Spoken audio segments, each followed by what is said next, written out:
welcome to Doors and Corners, a sci-fi and fantasy film commentary podcast. I'm Brian. And I'm Zach. And every Friday we sit down and watch a science fiction or fantasy film and give our 2 cents on its quality, production, story, and trivia. We watch the film together, but without sounds or visuals provided to avoid copyright issues.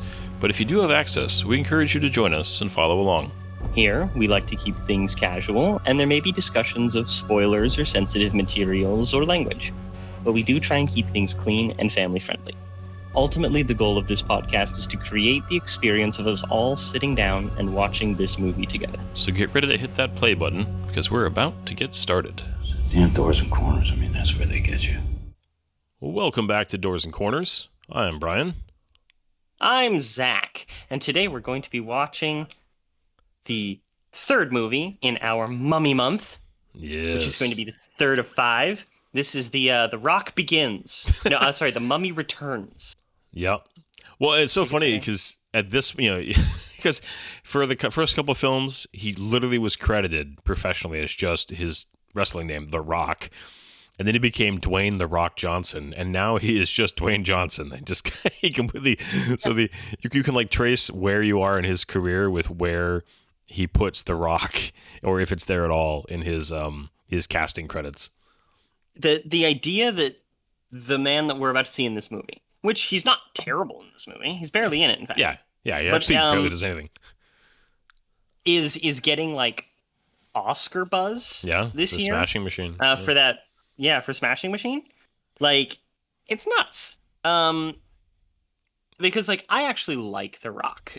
He got annoying to me, in the 2020s here, especially with things like probably the worst superhero movie I've ever seen in the form of Black Adam.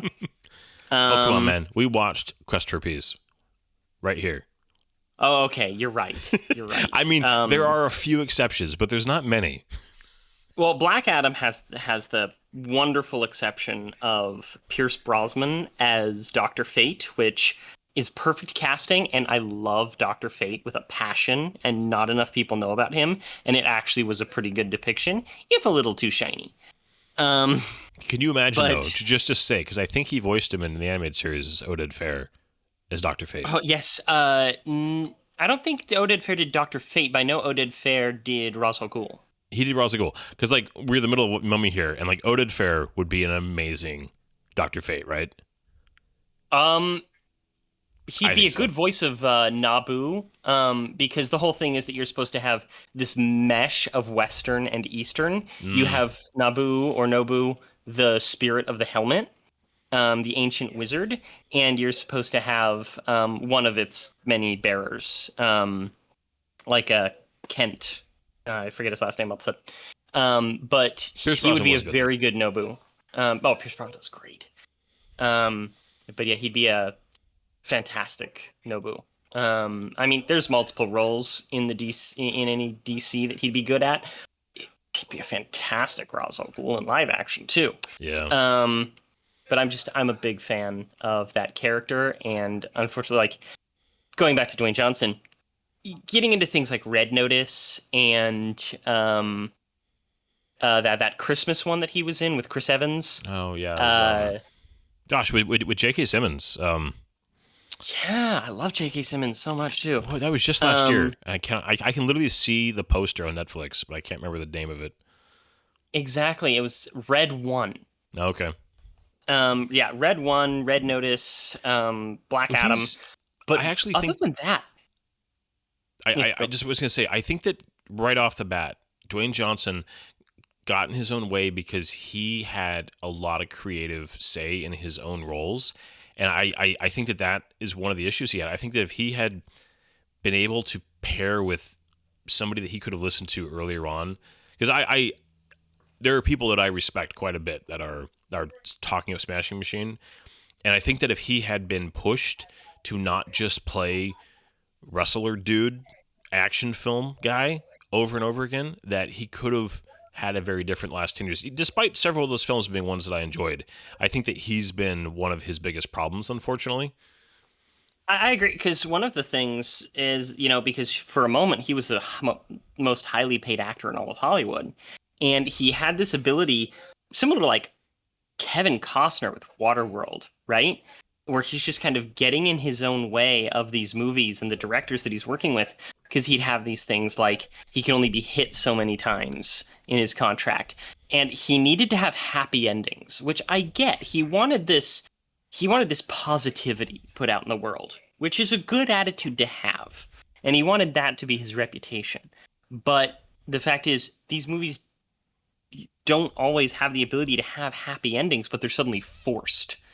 Yeah. And it's also just that was part of him getting in his own way. There's no, at a certain point, if you know his character is gonna just kick everybody's butt and come out, with the girl and a happy ending, so I mean, it just when you embrace every cliche every time, it gets old after a while. I mean that, the same thing happened to 80s action stars, and it's just, I was gonna say, that's like Steven Seagaling it. Yeah, you really, you need, if you want longevity in your career, you need to be willing to take some risks. You need to be willing to do some things that are, I mean, and I'm saying this as somebody who loves most of those cliches, but you have to be careful with them.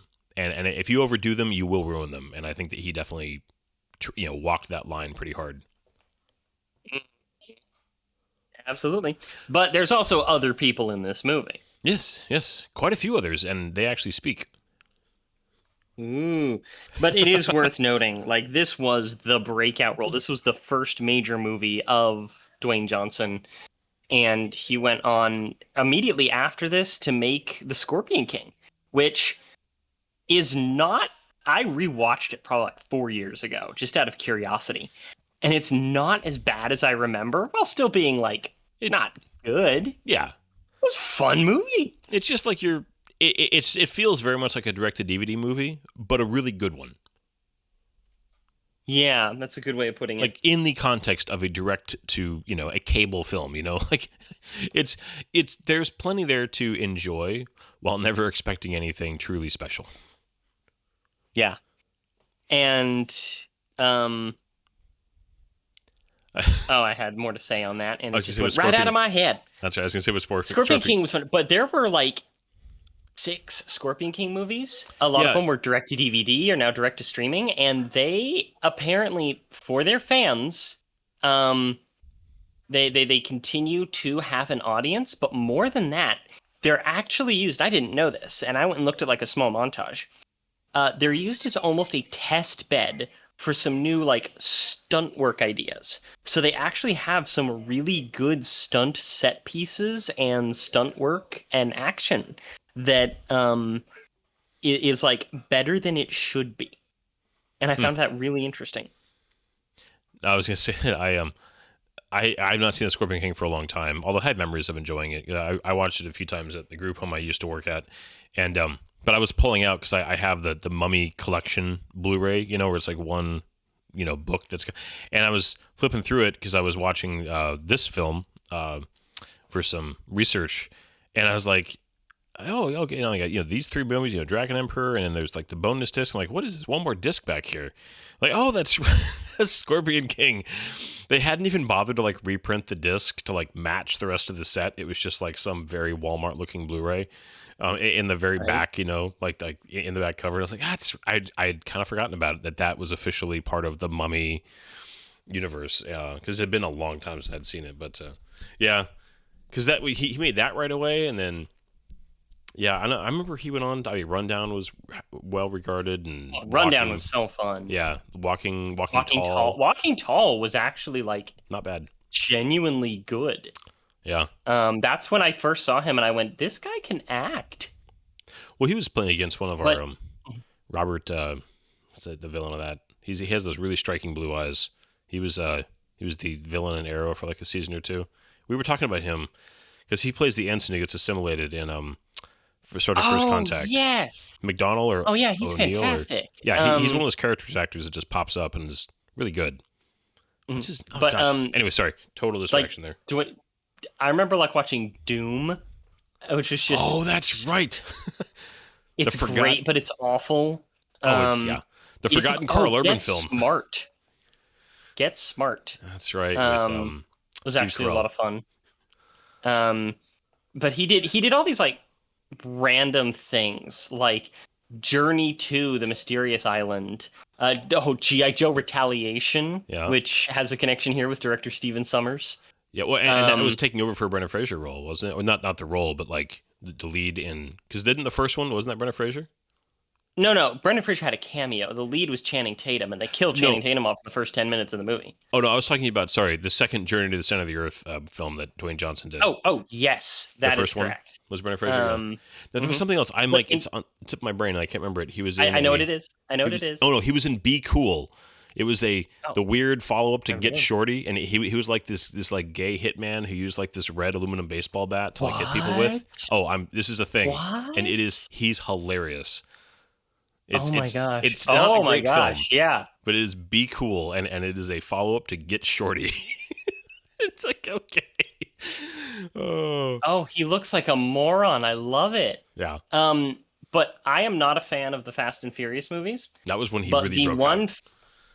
But well, that's when he got real big. Yeah, like it was he in 5, bulked right? and bulked and bulked. Fast 5, which is the only good Fast and Furious movie. Like that is a genuinely good action heist movie. See, it is fun. I will argue great. all day long that the first is the best Point Break remake ever made. The very first film has some genuine like character as a film. So 1 and 5 are the two that I actually will sit down and enjoy. And 7, just because it was sad and it's memory of, anyways. The ending of that film genuinely made me messed up in the theater for Paul Walker. Aw. Oh, it was touching. Anyways, but I hear you. I'm not a huge fan of that franchise either. But like Rampage and what was the San Andreas? Oh, the Jungle Cruise, and he also had like a cameo in Free Guy and the Jumanji movies. Oh, well, he had the Central Intelligence, which is like actually a lot of fun. That little cameo he had with Sam Jackson at the beginning of what was the one with oh my gosh, Mark Wahlberg the other guys, Aim for yeah. the Bushes. Yeah, it was him and Sam Jackson right at the beginning of that. They both died. Aim for the bushes. Oh. We should watch this movie though. We should. We're talking about The Rock, who is so heavily promoted in this film and is in the movie for 5 minutes, and then a weird uncanny valley CGI version of him for 5 more minutes. Yes, there's less than 7 minutes of screen time. Hey, you got to start somewhere. But why don't you give us a quick rundown on the cast and crew of this, and then we'll hit play. The rundown on this Dwayne Johnson movie. We have here The Mummy Returns, which came out in 2001, a brisk 2 years after the first one, and in fact, I would say that probably too brisk. PG-13, 2 hours and 10 minutes long, which is just about on par with the first one. Directed by same director, Steven Sommers. Written by Steven Sommers by himself, which I think might be one of the problems here. Yeah. And of course, we have Brendan Fraser, Rachel Weisz, John Hannah, Arnold Vosloo, Oded Fehr, Dwayne Johnson, and Patricia Velasquez. It is so rare to have that much of the original cast come back. Well, and behind the scenes too, very close to the same. Yeah, like this movie was made by almost the exact same crew, almost. Yeah, that was one of the things. It was described by a couple people as it was almost like coming back from being on holiday from school. Well, like you're coming back for the next semester. I did it so fast. I mean, it was greenlit the day before the movie, the first one came out. Yeah. And they wanted production to start immediately. And there's also another actor who's in here, and I was going to say his name, but I faltered because I just don't know if I can do it. Adewale Anakoyu Agabaji. You're talking about Izzy? No, his name's Loch Na. Oh. He's the big bruiser. He was on Lost. Oh, yeah, Echo. Mr. Echo on Lost. That's Mr. right. Echo. He actually had an incredibly promising career in front of him, and then he got a couple of drunk driving arrests, and things kind of went down for him. He had presence on screen, for sure. His relationship with the kid in this movie is actually quite funny at times. Oh yeah, no, he's a really good actor. But unfortunately, his career kind of petered out. Didn't really have a lot of big stuff. He had Thor: Dark World, Game of Thrones. I remember him in that for an episode, maybe 2, but otherwise he wasn't really in anything. Yeah, it was sad. But yeah, let's hit he was in Suicide Squad. Oh my gosh, really? I forgot about What was that. He was Killer Croc, which was the most useless member of that entire team. That We're was just saying something. Wow. You're talking about the David Ayer one, right? The first one? Aye. Okay. I've forgotten more about that movie than I'll ever know. I'm sure we'll watch it at some point, but it's one of those movies I haven't revisited since it came out, and I was like, this is it? Oh. Let me tell you, there's no need. The trailer was so much better than the movie. Oh my gosh, yeah, that was a $1 billion trailer. Man, that was, the one to Bohemian Rhapsody. That was good. Oh, that one too. Yeah, it was like one of the best, like, timed and edited. Like, that was back when, the whole music synced up to the trailer thing was really hot for a couple years there. I still love that. I think it's great. Yeah.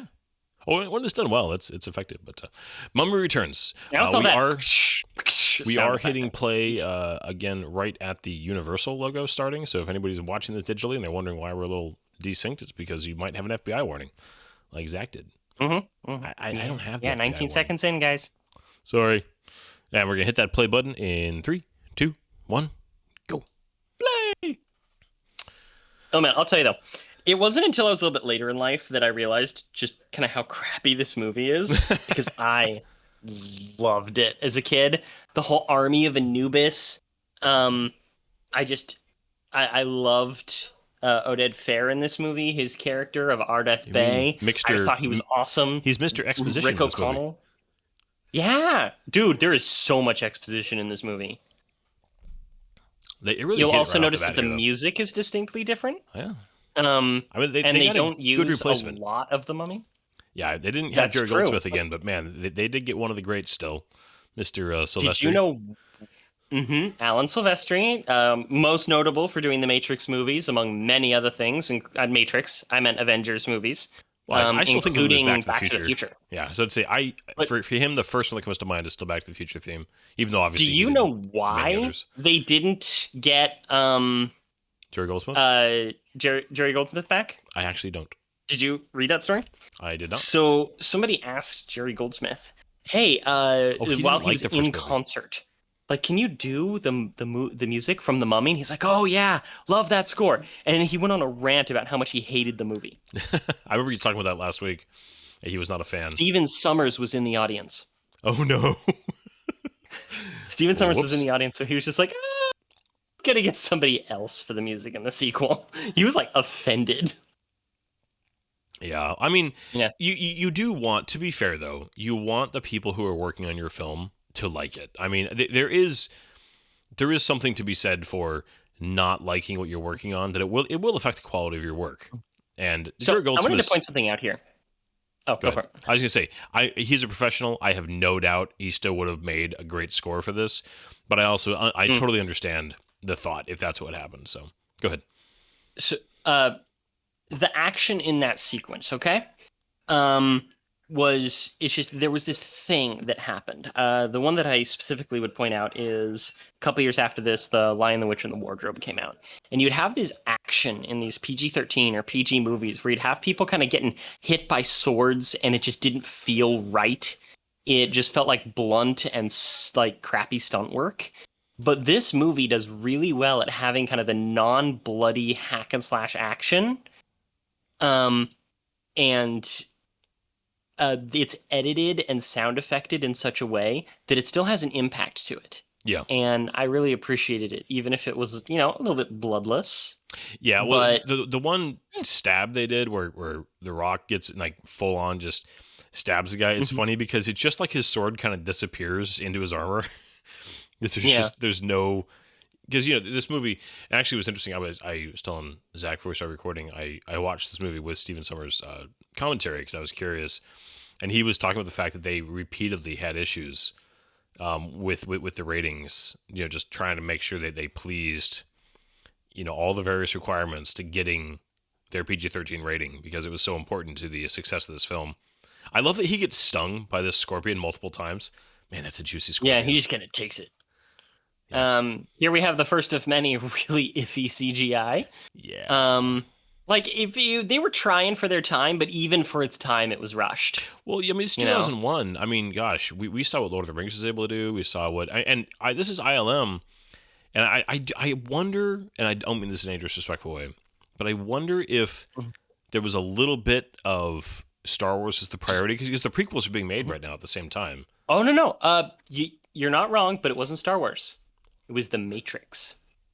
The Matrix Reloaded and The Matrix Revolutions. ILM was doing that. They were busy in the early 2000s because I mean I'm sure George got kind of first dibs right on his films. Oh yeah. But then I absolutely adore these Anubis soldiers, though it kind of bothers me because there's this whole thing, right? Of he makes Ardeth Bay's narration here says that he made a pact with the dark god Anubis. Anubis wasn't a dark god. He was the god of death, but in the way that like a shepherd would be a god of sheep, you know? Yeah. And he wasn't like a power hungry. The dark god was Set, who looked a lot like Anubis. But yeah.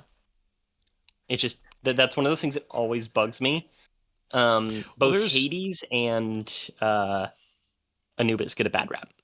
Yeah. There's definitely some things in this film. I mean, there's many things in this film. I'm kind of like with you. When this movie came out, I very much enjoyed it. I had a great time in the theater. This is a good shot right here, by the way, though. Just that silhouette. Oh, yeah. Hero shot. Oh, yeah.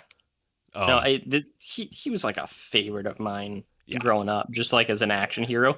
He was up there in my mind growing up with Indiana Jones. Yeah, and there's nothing wrong with that. I age as well. Yeah. Well, I mean, we talked about this at excess last week, so I won't rehash the whole thing. But no, I love Brendan Fraser. The story of kind of what went down with his career. I'm very happy for him that he's getting a little resurgence now, getting a little second wind as an actor, and I mean his Academy Award. I have not seen The Whale, so I assume his acting was great in it, and he's doing some more stuff now too. I think he's got something coming out this fall. Yeah. But and people have been asking him if he's gonna do another Mummy movie, and he says, if you have a script and it's good enough, I will jump on immediately. Yeah. He loves the Mummy movies. This was like his favorite filming stuff. He said that doing the third one wasn't as good because he was so broken and he didn't feel all the same character chemistry, but he loved doing these movies. Yeah, he had a great time. I'd like to point out right there, I love the little gag that he turned around and the son was like face to face with him.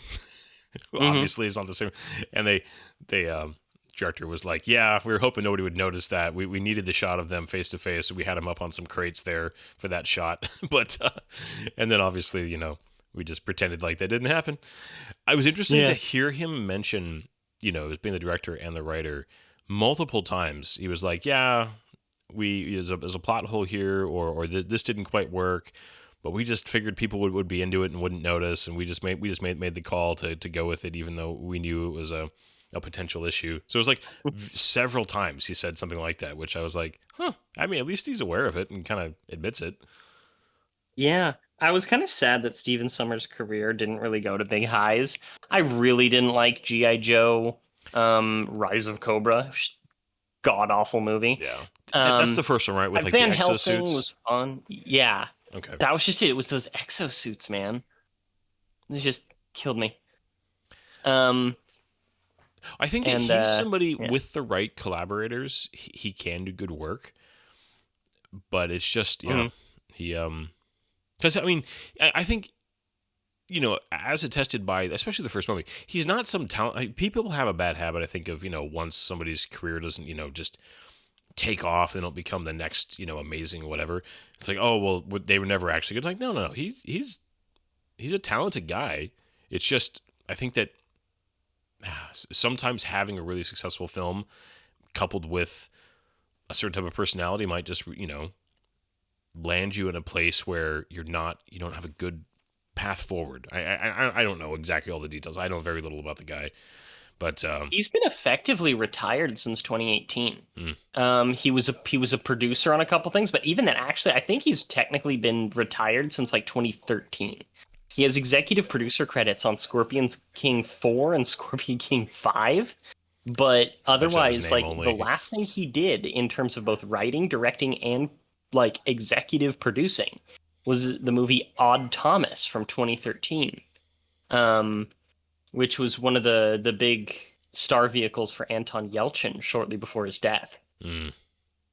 Well, it's something that I've heard this repeated by many actors and directors over the years in many different interviews, and basically that Hollywood is just it's a brutal place. There's no such thing as, security. You are one or two bad films away from just being done, and it's kind of just a cutthroat. G.I. Joe: Rise of Van Helsing, G.I. Joe: Rise of Cobra, and Odd Thomas, all of which did not get good reviews. Yeah. And especially when you fail big, when you fail on movies that you're given a lot of money, that's one of the fastest ways to be kind of done. And so he failed big on G.I. Joe and Van Helsing. Yeah. So this trio, I actually kind of like this trio. I think that they got some fun actors here. They made them each a little bit distinct, which is fun. Like, you remember, the curse guy, the guy that should never be given a gun, and then the main guy. He just has that. He reminds you of the jailer, of the warden in the first movie, right? Just a little bit kind of the same body type, and kind of that. But he obviously is a little more competent, and they got some memorable stuff here, and this whole intro part is interesting. I thought it was pretty decent. Yeah, I think they were good. Okay, this is a weird complaint. I find it weird that Evie's dressed like this in a tomb. Like, they made her super feminine, and I get that it's just the era, but she wouldn't... I don't even think this is era. That tank top is not 1930s. No, and especially not you're in freaking Egypt, like, in tombs and stuff. It's just, they could have still made... Rachel Weisz is a beautiful woman, and they absolutely could have had her in practical, like, expedition style clothes from the 30s, and she still would have been gorgeous. So I'll just say that. Yeah. Yeah, very much so. I've had some. Do appreciate their eyebrows look more natural this time around. Their eyebrows look more natural. I do appreciate that there's, how do I say this? I really hate the whole reincarnation thing. Drives me batshit, but I appreciate it a little bit more because it directly ties back to the original Mummy movie. See, it wasn't just they pulled it out of their butts. Yeah. It was supposed to be a tribute. It just wasn't handled very well. Yeah, see, this movie suffers from, and there are other franchises we can talk about that do this. I don't like the story trope of all of a sudden everybody's somebody important.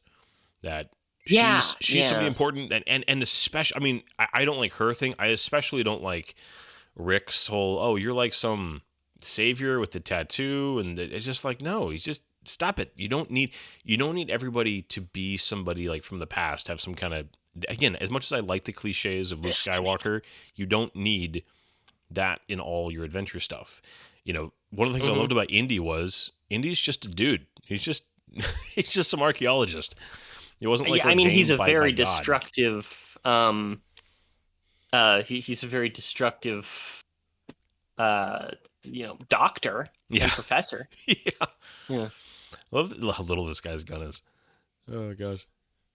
I mean, I don't think it's actually that little of a gun. He's just a big guy, I think it's just a big guy because that looked like a Webley. It's just a short. Yeah. Anyways, you gotta have the scorpions and tarantulas. But I don't love I appreciate that they're paying homage to the first film. They're kind of paying off that they keep this very much tied, and they're trying to make the stakes, matter more because they have the connection and they want the excuse to have the girl fight twice with size in Egypt, which is a whole thing. But I wish Evelyn and Rick would have just stayed. Their connection was they stopped him the first time, and so it's personal this time. And they didn't need more than that. I honestly don't think so.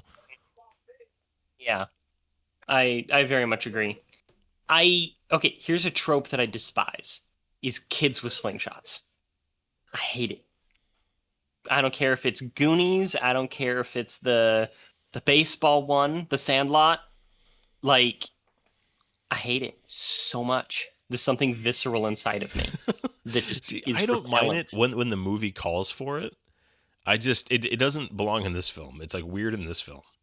Like, sorry, the Goonies I'll defend because that's how that movie, that whole thing is that type of vibe. But generally speaking, I'm with you. Yeah. You see, I like the set design that they do in this movie really well. Like all of this stuff, I think that it feels very much kind of Raiders of the Lost Ark-ish here. They keep it very consistent with the first movie. And yeah, they also don't make these guys so incompetent that they don't feel dangerous. Yeah. Except for this guy. Well, the one who kept get hit by that stuff. Yeah, he's incompetent, but I thought it was a weird decision to have water be the threat here. That like starts to pour through here. I don't know. I just was thinking like a cave-in and the sand like works. This movie really wanted to do water stuff. I felt like the whole like replace water for replace sand with water. Yeah. And I mean, it's not that it's a bad effect. It's done very well, but it just felt like weirdly out of place all of a sudden. I don't know. I like it. I think that it's a pretty decent trap. It's different than the first one. It's not something that we really saw. And, they've established twice now that this is a ruin that's right next to the Nile. So it seems like a reasonable trap. I honestly hadn't even thought about its proximity to the Nile. Sorry, I'm not laying on the map in Egypt, man. Yeah, I liked, and I understood why they wanted to do another big Imhotep face sequence, but they couldn't do it with sand again. So what could they do it with? And doing it with like water made sense. Oh yeah, kind of wish they'd done it with like locust or something. So this whole thing. When I was listening to the commentary, he was saying that this took apparently, obviously an obvious homage to the bookshelf scene in the first film. But unlike the bookshelf scene in the first film, this took 5 days and 5 takes because it just kept not working. And I guess it got quite tiring on the crew. but they finally did get it to happen. I do find the idea that this kid who runs over and is like, I'm going to stop this pillar from falling down. Although he inadvertently, saves his parents, which, that works. Yeah. There's this whole theme through this movie of destiny. And that's like one of my least favorite. Well, I mean, as a kid, you would kind of think that, oh no, it's going to cave in the ceiling, right? And he's scared. So I get it. Yeah. And he also wanted to show his dad the cartouche. But I hate the themes of like, it's your destiny, Yeah. And you can't escape destiny and stuff like that because it allows for so many plot conveniences and contrivances that drive me a little nuts. Well, it's also, I feel like it's a cheap way to kind of get around a Deus Ex Machina type thing where you can say like, well, see, this isn't a solution out of nowhere because this was all kind of supposed to happen this way, and so fate intervening is like been set up, kind of a thing. It's like a cheap way to get around solutions. And I mean, because there are examples. Again, I'll say this again: the original Star Wars trilogy, I actually really enjoy. When it's done in a very purposeful way, like you are somebody who has something in you that can be explained that you weren't aware of, and that will give you kind of strength and purpose. Like I like that story trope when it's done correctly, I guess, but it also needs to be done sparingly. Like it should be something that rarely comes up. Yeah. I like this whole set. Like this thing's really good. This was a quarry in England. And I love the fact that most of this sand, because like a special type of sand, that they actually ship most of this to the Middle East somewhere because it's a type of sand they can't get in the Middle East, which I just find ironically funny. And but yeah, they were like, they're like a quarry in England that has sand. It's full of sand, and we're gonna shoot it for like it's Egypt in England. Yeah. I mean, they used to do stuff like that all the time, but for something like this where it's dark out, I mean, why do you need it to be any different, Yeah. Although apparently and this, it would rain constantly, which was very annoying. I mean, it is England.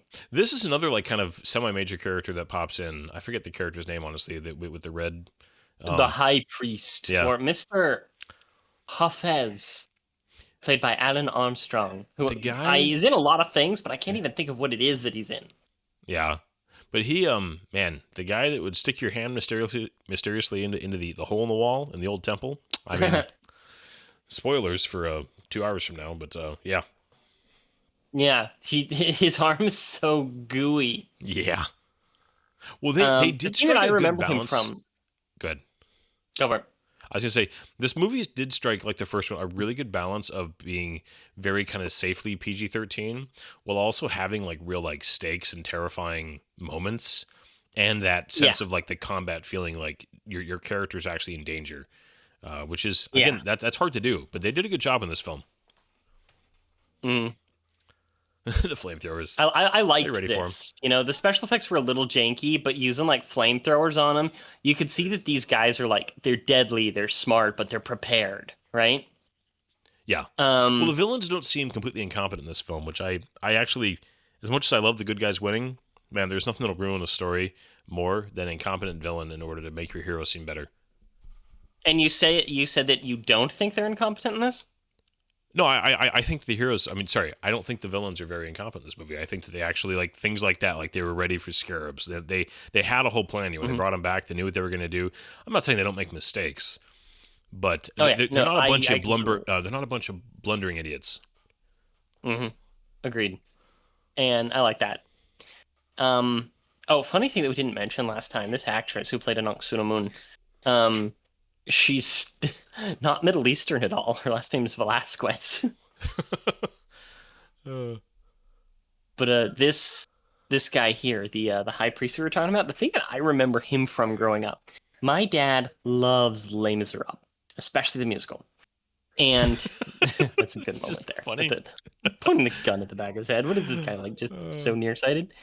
But he actually was in the original 1985 stage play of Les Miserables, and my dad would always put on the DVD musical of that, where it's just them singing for it. They're not actually playing out the whole play.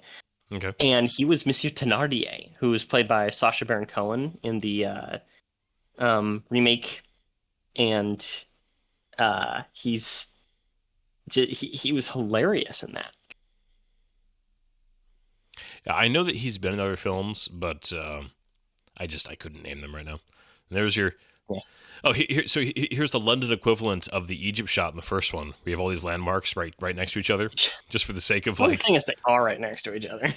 Well, no, they specifically pointed out, like, Tower Bridge and Big Ben are not, and Buckingham Palace and everything. It was, that shot where they had, like, the pyramids and the Sphinx. Oh, I see what you mean. Yeah. Like, they're literally, like, you can look out a window and see all of them right there, and that's not how it is in London.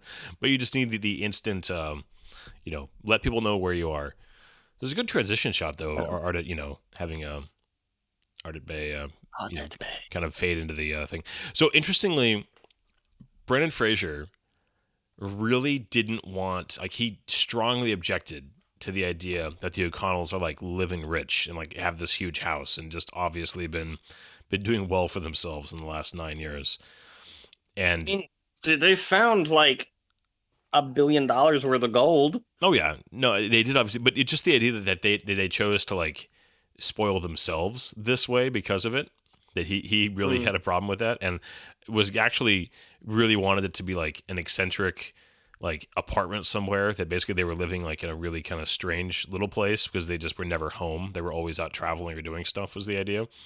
And what ultimately... Yeah, that would have been fun. Yeah, but ultimately why they decided to not do it is because it came down to the practicality of they needed their home to be big enough to feature the size sword fight that they wanted to have that was in the script.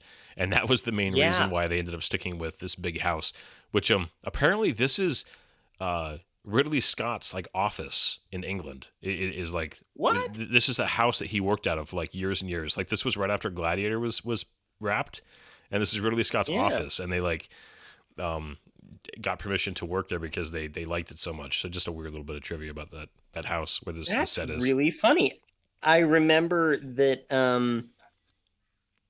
that the script originally called for this fight to be in the British Museum, but it would cost so much for them to get all the licenses, and they kind of got into bad faith with the British filming this thing because of their Tower Bridge shoot when they do the car chase here a little bit. Scottish Yard was not happy with them. No. Scotland Yard, England got real mad at them. Yeah. Because they went like 2 days over their schedule, and it caused all kinds of traffic problems to be filming on that bridge. Yeah. I love that he, like Rick is the kind of the one who's like the voice of caution here. Like, you know. She's the one. It's like we've rubbed off on each other, you know. Yeah, she's the one that's like taking risks and wanting to push it. And O'Connell's like more the voice of reason in this film. Mm-hmm. And then he's supposed to be this kind of in between of them. I really don't like it when they just bring in a kid, but you know, this isn't the worst. And this kid was actually, you know, up for some major roles in like he was one of the finalists for Harry Potter and the Sorcerer's Stone, but he loved The Mummy so much that he wanted to do this movie. And he essentially doesn't really act anymore. He's essentially retired. Yeah. I mean, it's one of those things where unless you go back in time and know that you were going to get over Daniel Radcliffe, you make the right decision to still be in a big film, I think. So But because I don't think he does a bad job in this film. He definitely has some moments where he's genuinely kind of funny and fun, and yeah. I do like, by the way, because this is a trope that I just find annoying, where in order to create drama, pretty much every couple has to have like problems going on somehow. Like whenever you fast forward in like a sequel, and I like that. They're still very much in love, still very much, into each other. And that it just like they choose to not go down that particular trope to create drama in this film. And I'm not saying you can do that well. I'm not saying that's never done well. You should always have your couples be happily ever after. But sometimes it's like, just let the couple be happy and find your drama in other places. And this movie did that. That's something that Disney does not do well. Like their legacy sequels, they broke up Han and Leia. They broke up Indy and Marion. Mm-hmm. It's just like, I hated it. And we needed more movies where the people would just be happy, you know? Yeah. Call me. Just this ratty looking guy. He shows up throughout the movie. He's not like important by any means, but he's just there. And he looks like a little rat man. And I love it. Yeah. This whole sequence I just love because he's just, is it John Hannah, right? That's the actor's name? John Hannah, yeah. He's just great at the like, what is going on here? Like, okay, what's going on here? And then just when Rick walks in and just in his mind, this is just as likely to be something that is, his brother-in-law got himself in this kind of trouble without any kind of, larger implications. It's just, I think this whole sequence still to this day makes me laugh. No, I think that this is incredibly well done. I'm not a fan of the whole staff scepter spear thing. I like that they introduce it early, mind you, because even though I'm not a big fan of the whole Destiny thing, it's prevalent, right? It's a running joke that ends up being a useful plot device. I like it way better because they keep it around. Because they introduce it, and they keep making a point of like him and Izzy kind of like stealing it back and forth from each other. And anyways, like apparently this was a real snake until they got very close to him. Oh gosh. Yeah. And this just has like it introduces the villains in a like we already had the one introduction, but this gives them that like character menace that's just a little bit better, where you're understanding kind of who they are. Yeah. And establishing chemistry in like a bad way. Yeah. And Inoxia in Moon, a good way, but because they're bad way type of thing. She in a way is like worse than Imhotep. Yeah, she's nasty. She's a and bad you woman. actually feel bad for Imhotep at the end of the movie. Yeah, you kind of do. Mm-hmm. But yeah, look at this guy. He's huge. He's terrifying. Yeah. Well, and he's got And this, he's got a gravitas to him. yeah, you know? he does. And I mean, gosh, I certainly hope this isn't offensive to anybody. I don't mean it this way. His eyes are amazing. He's got, like, there's so much, like, the white is so pronounced because his face, his skin complexion, it just makes him very memorable. And I truly mean that as a compliment because he has a face that when you see it, you're just like, I'm not going to forget about you. He leaves totally. an impression. He has a darker complexion than a lot of major black actors, and he's got large eyes, and it really makes him stand out. Yeah, I mean, he stood out and Lost as Mr. Echo so well, and yeah. Now, I do love the twice we establish how good of a catch Rick is here. Yeah, it's like his thing, and I love that shot. I just think that's a great shot. It's such a hero thing. Oh yeah. I hated that flip. Even since I was a kid, I'm like, why is she flipping? Yeah. I also am which I know it's supposed to be like, oh, her memories are coming back, or she was an acrobatic like princess. No bullshit. I also I'm not a fan of reverse grip sword fighting. When Oda Fair first pulls out his sword and does kind of the spinny kind of backhand. It's like a thing that's just Star Killer thing. Yeah. Well, and we talked about this. Stephen Summers must just have a total fetish for a weapon in both hands because he does it obviously with guns constantly throughout these, but also with, the size. Towards the end, he like breaks single staff weapons in half so they can have, he loves having both hands full. Yeah. Oh, dude. So I was looking at this movie, right? And I'm like, oh, that's a Papa Shah. And I'm like, no, wait, those load from the bottom. That's actually going to be an MP34. And it was driving me nuts because I'm like, but it doesn't look right for an MP34. It's this weird Steyr S1100. Like, not exactly a used weapon in a lot of things, It's like this precursor to the German SP 34 that would eventually be remodeled into the iconic Nazi weapon of the 40. Yeah. And the MP40. And I don't know. I thought that it was kind of funny to have just this weird gun in this thing that is period appropriate. Yeah. Also, I really like that knife that he was using there. That is actually a form of African throwing knife. It has all of these multiple angles so that no matter how it hits you, it's going to cut into you. I thought that was really good. And it would fit with the character because he's obviously supposed to be from Africa. Oh, yeah. So John Hannah, it was his idea to be in the tub under the sudsy water. And apparently they did like 4 or 5 takes because he kept slipping and he jacked up his knee really bad and spent the next 2 or 3 days limping around. And Stephen Summers was like, "It was your idea, dude." Yeah. I love that car. Oh, it's great. Was it what was the brand of these? It's If I won the lottery, I wouldn't tell anybody, but there would be signs. One of those signs would be Packards. Rolls Royce from the 1930s. Well, I think that's a Packard. I don't think that's a Rolls Royce. It is, but I still like the design. It was a good way. Also, this movie did a good job of with Ardit Bey to get to really struggle fighting. I'm just gonna call him Mr. Echo because I forget his character's name in this film. Lochna. Yeah, to have that fight was good to establish him as a real threat. Mm-hmm.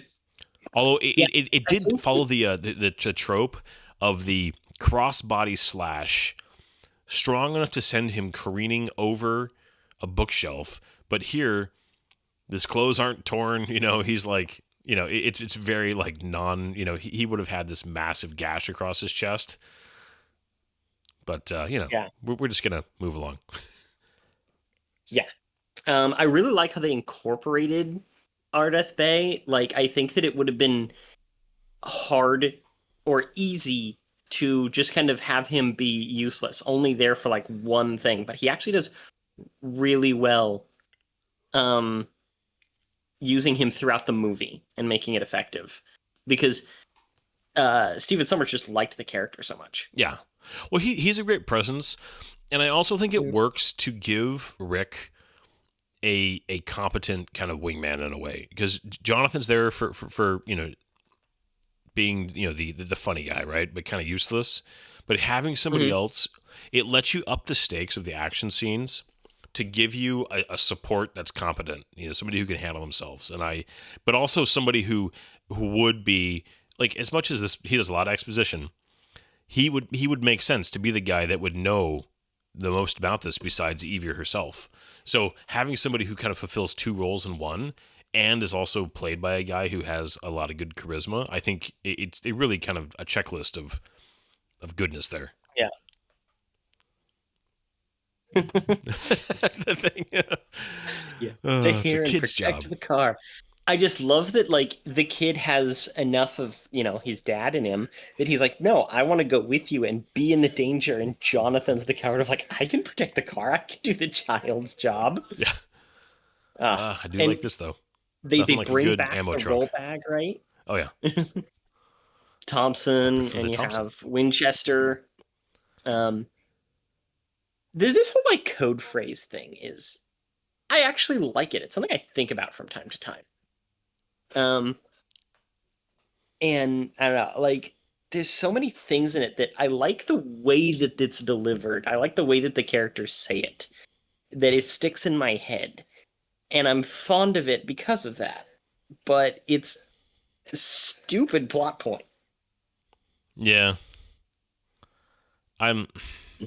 Again, just like with the Evie stuff, I would have been... it doesn't actually... Here's actually, to me, the bigger complaint about it is it doesn't actually amount to anything. No, I think that it was supposed to amount to a future movie where the whole thing is that these are the destined protectors of the Earth from the supernatural ancient forces. And they actually use that. It plays into the Mummy animated series that lasted for 2 seasons, very similar to when we talked about Men in Black the other week. I love that poor guy, he's like, his job is to be like the podium. It's like, you couldn't have found a box, you have to have the guy like hold it for you, right? Sorry. Human furniture is some people's kink. Yeah. But I like this Amber thing that they've got him in, very Jurassic Park. Oh yeah. And then these mummies pop up here in a second. You don't ever see them again, so they're just like trapped in these displays. Apparently, like I was wondering, like, right? Like somebody comes in the next morning and is like, "Whoa, what is going on?" Stephen Sommers basically said that they felt like, just as a nod, that they had to have one point in the film where they had guys in bandages, just because for the title itself. Which it's fun. I actually looked at. I've actually played the video game of this. Okay. Oh gosh. Game Boy Color, I think it was, or Game Boy Advance, one of those two. And you had to fight your way through this museum with Rick, shooting his guns, and I loved it. A terrible game, by the way, genuinely bad game, but I played it so many times as a kid. There's an outtake of one of those mummies, like in the case, and he's like, the director's yelling like direction, and he's like, what? He's like holding his hand up, like trying to like hear through the glass. It's like, you can't hear him. It's dude, the bloopers in this movie were great. Oh, they're fun. That's one of the things, is that I didn't find anything about the cast and crew being annoyed or upset about this movie. No, they genuinely seem to all get along. Apparently, I mean, Brendan Fraser and Rachel Weisz really genuinely like each other professionally, like had a really good working relationship. And I haven't found any stories of like drama or like the cast having an issue or like egos going off or anything like that. Like, just the issues this movie had were entirely just in its writing, I think. Cool detail here. If you look at Imhotep, he has the bandage around his arm from when he got his arm cut off in the first one, and he put it back on and wrapped a little tie around it. He still has that bandage. Also, this dress she's wearing with its beads are the exact design of Anak Sunamun's painted dress from the last one. Okay. So they did skip, because later on they had so the hair. You want to talk about that for a second? That they just did there, where he grabbed her hair. That was a big special effects deal. Did you watch that or like read about that at all? A little bit. Like that was one of the most difficult shots that they had to do. And again, all the money was poured into like the mummy and the Anubis soldiers and stuff like that, and the pygmy mummies and the car chase here, so that other things like the exposition. Sorry, I like that line. A couple years ago, which sort of all seemed really strange to me. I liked the addition of acid and using the old-timey leaded injector. Yeah, that was fantastic for me. I really like it when they use period-appropriate stuff. I think I know. Yeah, this movie, one of the things I find this movie genuinely funny. Some people don't love the whole kind of quippy hero. I like it when there's a pretty, healthy dose of, obviously the first movie had this too, of just the heroes being quippy. The heroes just like having a good time. I think Marvel kind of like brought that to the forefront. Iron Man and kind of that Whedon-esque style writing along with... I was literally about to call it the Whedon quipping, because I think that there's a difference in that. I think that Joss Whedon and James Gunn over-quipped. Yeah. I think that the Mummy movies are like perfect for action-adventure quip. But the thing is, it used to be, because, I mean, Indy obviously does it. Bruce Willis famously brought that to Die Hard, man. To his action movies. Brendan Fraser was great at it. Like, having a hero that's self-aware enough to be quippy and fun is, when it's balanced appropriately, is a lot of fun, especially when you're doing a high, fantasy, style action film where it's supposed to be hyper real. It's supposed to be, kind of like, this isn't a documentary, people. There's two things I want to point out with this scene. Okay, go for it. One is that jump onto the platform that Evie was on, and it like flips up, and he's able to just carry her over his shoulder from it. So smooth. I love that. And then just how bad Ardeth Bay's aim is with Thompson is completely realistic. Any type of sight on a Thompson is entirely suggestion. Yeah, they were not exactly... They were suppression weapons. Mm-hmm. Although, dude... They were also just kind of the first of their kind and not very good. I it's funny. On one hand, Brendan Fraser's weapon handling skills are actually quite good. But the way that he uses like this Thompson... He had a failure to eject there, by the way. He had a second ago, a shell got caught as he was... cocking his shotgun, but the weapon count in this, the round count in this movie is off the chart for how many shotgun rounds he's got. Even though he does reload quite often, he typically goes 20 plus shots between reloading, and the tube on that shotgun would have held like 4 or 5. That would be because that's a Winchester. That's an 1887. So that's not a 12 Terminator gauge. That's going to be a 20 gauge. So it's going to be smaller. And you'd be able to fit a few more. So I'd probably guess about 5. And he's got a full belt and bandolier. Well, you just don't see him. Yeah, it's fine. I mean, it's not like a big thing by any means, but it just... I mean, I'm just trying to defend it because I like it. It's... I love this. Like, she's like, this is smart, right? That was a trailer line. Okay. That was a trailer line. That was a 10 gauge? It is a 10 gauge. So it's... Wow. It's an 1887. Ignore me. Yeah. Yep. Not exactly the Terminator shotgun, but pretty close. This is actually a real period appropriate bus. They got a real one and just souped it up. But yeah, that was a trailer shot right there. Those 4 mummies. Those are guys in suits. He's like, these guys don't use doors, and then blah. Well, and then, yeah, I was surprised how many of these are actually guys in suits versus CG. I mean, obviously there's a lot of CG here too, but Yeah.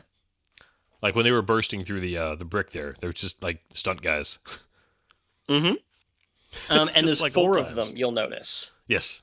And you'll also notice that later they kill 3 of them. You don't see what happens to the 4th because there was supposed to be an entirely different scene, but They cut it for pacing. so one of them gets away. Well, no. like, They filmed it. It was a whole thing on the Tower Bridge. Like literally, just listen to this. They said because they pointed it out that we only and they killed ended 3. up cutting it, and it cost them so many production problems, right? Yeah. Oh yeah. Well, because all the Tower Bridge stuff, like you said earlier, gosh, it was just a nightmare to shoot there. They're blocking traffic, and like they had to do the homage there to having the round in his mouth, which is the first movie did that once or twice. This would not be a bad gun though for the situation. I mean, as long as you can keep rounds going, it would be effective in this close quarters. The Thompson would, man, it's just so slow to reload that thing. Yeah. And it's heavy too. The Thompson can be used just as much as a melee weapon. Yeah. But I also like the obvious use of blanks. With the Thompson, they get the muzzle flash and lighting so good on it. Also a really big fan of the kind of unique fight scene in terms of having the mummy that's just half of a mummy. Yeah. It's so clever and fun and mixes things up. Well, Did you watch the interview with Brendan Fraser about this fight scene? I probably have, but it's been a long time. I think that this... Oh, no, it's recent. He gave it like within the last 6 months. Okay, then I haven't seen that one. I mean, I know that there was some behind-the-scenes stuff I've seen back in the day about this, but no, I think that this action scene on the bus, I actually think is the best action scene in the film. I agree. But this scene right here, where he pokes the mummy in the eyes, that was apparently the first take, and he was doing it kind of as a joke, because they're going to do a whole bunch of takes, right?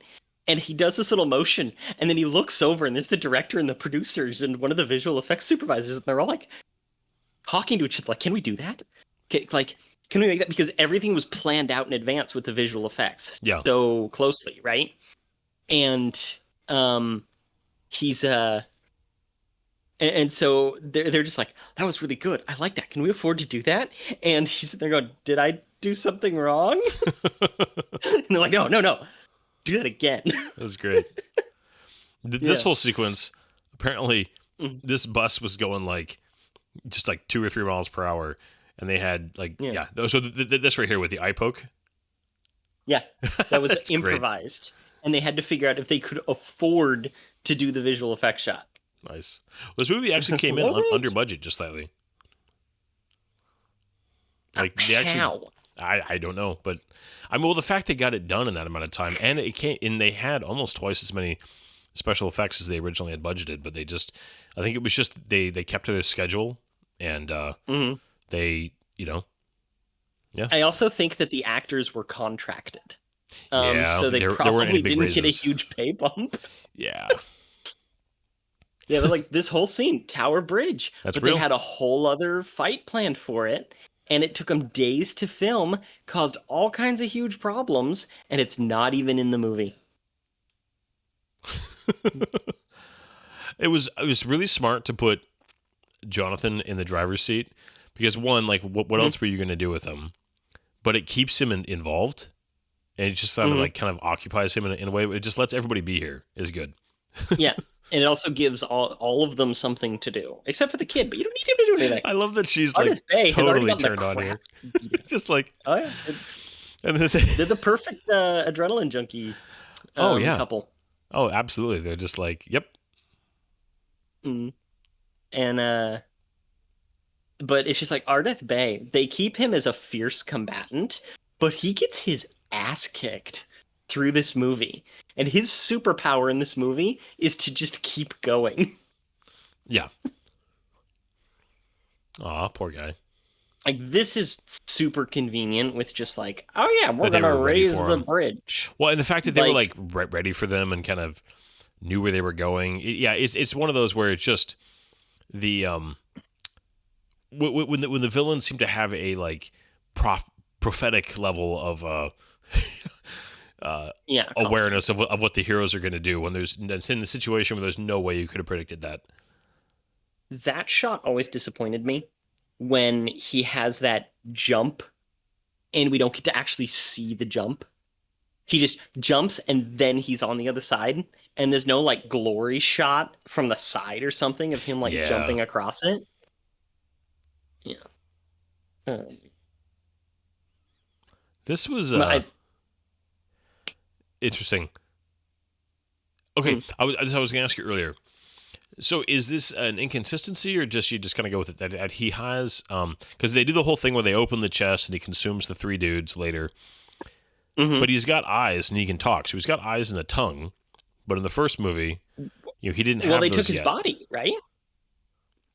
His body dissolved in the water, remember? So it's the body that he had then, which means that it had a tongue and eyes. Also, he's regenerated through the 5 canoptic jars. Sorry. And so, given that there's only a little gross. Given that there's 3 canoptic jars, he automatically regenerates like 2 of his 5 levels. You know, that's my thought process. Yeah, I mean, it's just I think it just in my mind. I guess there were. Well, because he had to kill 4 guys in the first movie to get his full regeneration, but you only had to kill the three guys here. So, interesting piece of trivia. This is the actual train from Lawrence of Arabia. What? Yep, they only got it for this shot, but it was available, and so this is the actual train from Lawrence of Arabia. That's cool. Yeah, because Lawrence of Arabia, they filmed in the same place as Lawrence of Arabia in the first one and in this one in Morocco. Yep, Morocco. Yeah, Tunisia. No, it is Morocco for this one, but apparently this set though that they're on now, that they built this set on like a big flatbed truck and were filming as they drove around, so the actors didn't have to kind of pretend the set was in a little bit of motion, have that little bit of rocking. Yeah. But he did. I did appreciate, by the way, there's several points in this film where he Stephen Sommers fully references Star Trek. He said he had his actors he called it the Star Trek thing. They had to Star Trek all over the set by pretending like the set was being moved when it wasn't. Oh, okay. I'm just like, what are you talking about? I appreciate that he made that reference. You know, the idea of like, you're getting hit by torpedoes. So you got to pretend like the bridge just shook, even though the set is not going anywhere. Hard to port. Yep. Hard to starboard. I love that even her like sleeves have like that, like the pattern from the body paint. Mm-hmm. Yeah. Oh, you poor guys. He reminds me of like Walmart brand bad guy from Home Alone. Yeah, a little bit. You know, Walmart brand Joe Pesci. This guy, he can, yeah. He's like, I can read this. You do not want us to open this. You don't want to open this. So the Black Book of the Dead. Okay, did you see the whole like prop remake that the guy was making? I sent you a video. Yeah, Adam Savage. With Adam Savage. Oh, dude, I watched that video. It was cool stuff. But I was sitting there going, why does it have these like brass or copper looking locks and spine? And it turns out that that's like an actual, like it was supposed to be that. It doesn't show up very well. It was distressed like copper. And so it shows up better. There's another the trailer shot coming up here. There's the whole my dad is gonna kick your That was a reference to The Hunt for Red October. It zooms in on his mouth like that. Oh, really? And it changes to English. This is the only time you hear Imhotep speak English. He doesn't speak English. He only speaks Ancient Egyptian. Yeah. But the kid speaks Ancient Egyptian, so he can understand him. Makes sense. And it's nice for the audience to not have, just constant subtitles. I think that they knew that this is a movie for low attention span. Oh yeah, and that's fine. This movie, I will say, for all the problems I have with this film, it knows what it's trying to be. It knows its target audience, and it wasn't trying to be something else. And I appreciate films that just embrace that. Yeah. The kid's trying his best with the acting, but he's not very good in some of these scenes. No, I think when he's trying to be goofy and just having when he's kind of being a kind of bratty, he's great. But when he's trying to be serious and he's trying to be dramatic, he struggles. So I really hated this scene right here because the hood is like see-through. And so it made it less of like a menacing Sith Lord look and more of like a lady in mourning. But it's like the mummy. He should be like a Sith Lord. But instead he has this like lacy transparent hood. I hated it. It's so annoying. This did surprise me when I first saw the movie. I thought that they were going to last a lot longer. Yeah. they come in here. This whole thing too, this place. The whole curse thing. This is cursed. That is cursed. That was one of those things that it makes me chuckle. This whole like where he like looks up and it's just like ha ha ha. I don't know. I just find it weird. Like that was a weird reaction. Yeah. Really, I liked it because he like revels in his power. And he's trying to be scary. He's trying to frighten them so they would open the chest, right? Yeah, because he wouldn't do any good to kill them until they do that. Exactly. So yeah. I think that was like an act. But, it also just makes confident villain. I do like the whole, here we go, everybody's got another gun. Yeah. You know what's better than one gun? But yeah, no, that's definitely a Webley. I think you're right. Well, it has that very, like, kind of flat with the cylinder. This this freaked me out a tiny bit. I mean, I wasn't like a kid when I saw this, but I was just like, It creeped me out in that just imagining this poor guy's fate, you know? Yeah. Oh. I liked that scene because that was the first time we actually saw like it's not the best special effects. No, but it's the first time that we saw regeneration like straight up. Yeah. Oh, the actual graphics right there. Yeah, it's really rough. And the it's not supposed to be sand, I know, but the particle effect between their two faces was very low res. Yeah. No, that was one of those shots, and I'm like, it looked almost more like staticky than it did like actual particles. Magic one of the things I found interesting is that the that guy that we just saw die, right? This is cursed. That is cursed. Not the black guy, but the skinny white guy. Is actually one of those characters because researching this movie, I ended up looking into Van Helsing just because they were always connected, and I was bored and didn't want to. And just wanted to watch more stuff, so I was watching that. And he's like a main presence in that, along with the actor who plays Benny. And that I remember watching this the first time, and I genuinely thought that character was going to be like the new Benny. And then he gets killed off, just under halfway through this movie.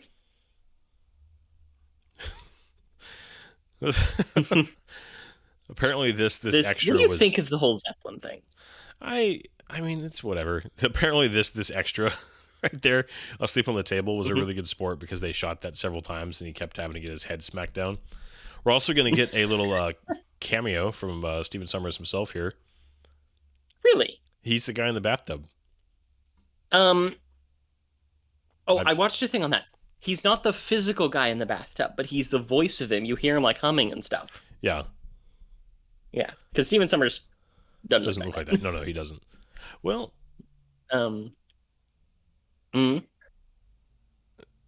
yeah. It was, so the okay. Do you think Izzy?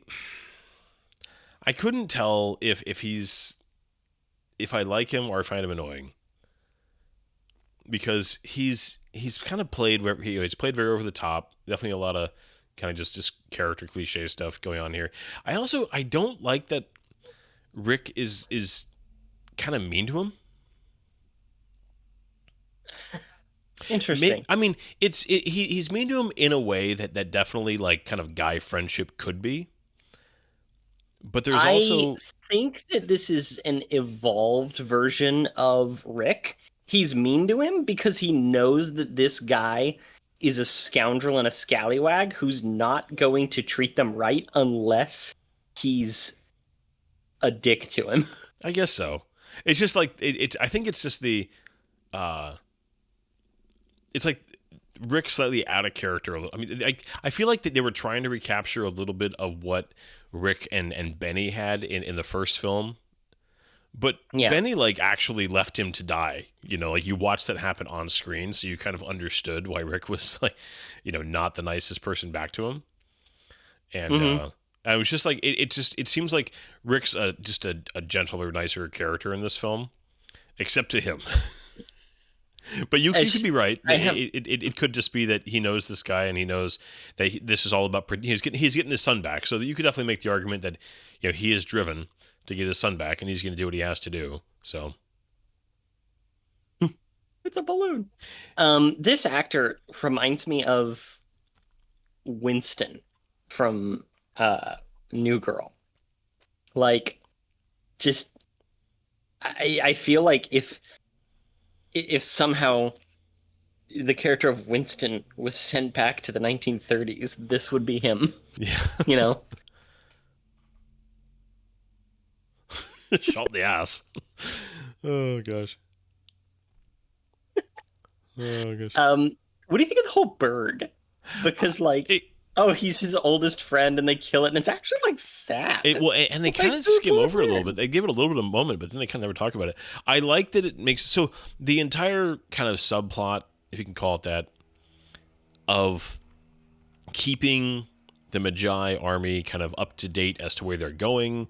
Like again, this movie actually, for as many things that I just kind of find annoying plot wise, they do try to not have things come out of left field. Like they actually do try to make sure that the reason why, things are happening are accounted for. So I appreciate that.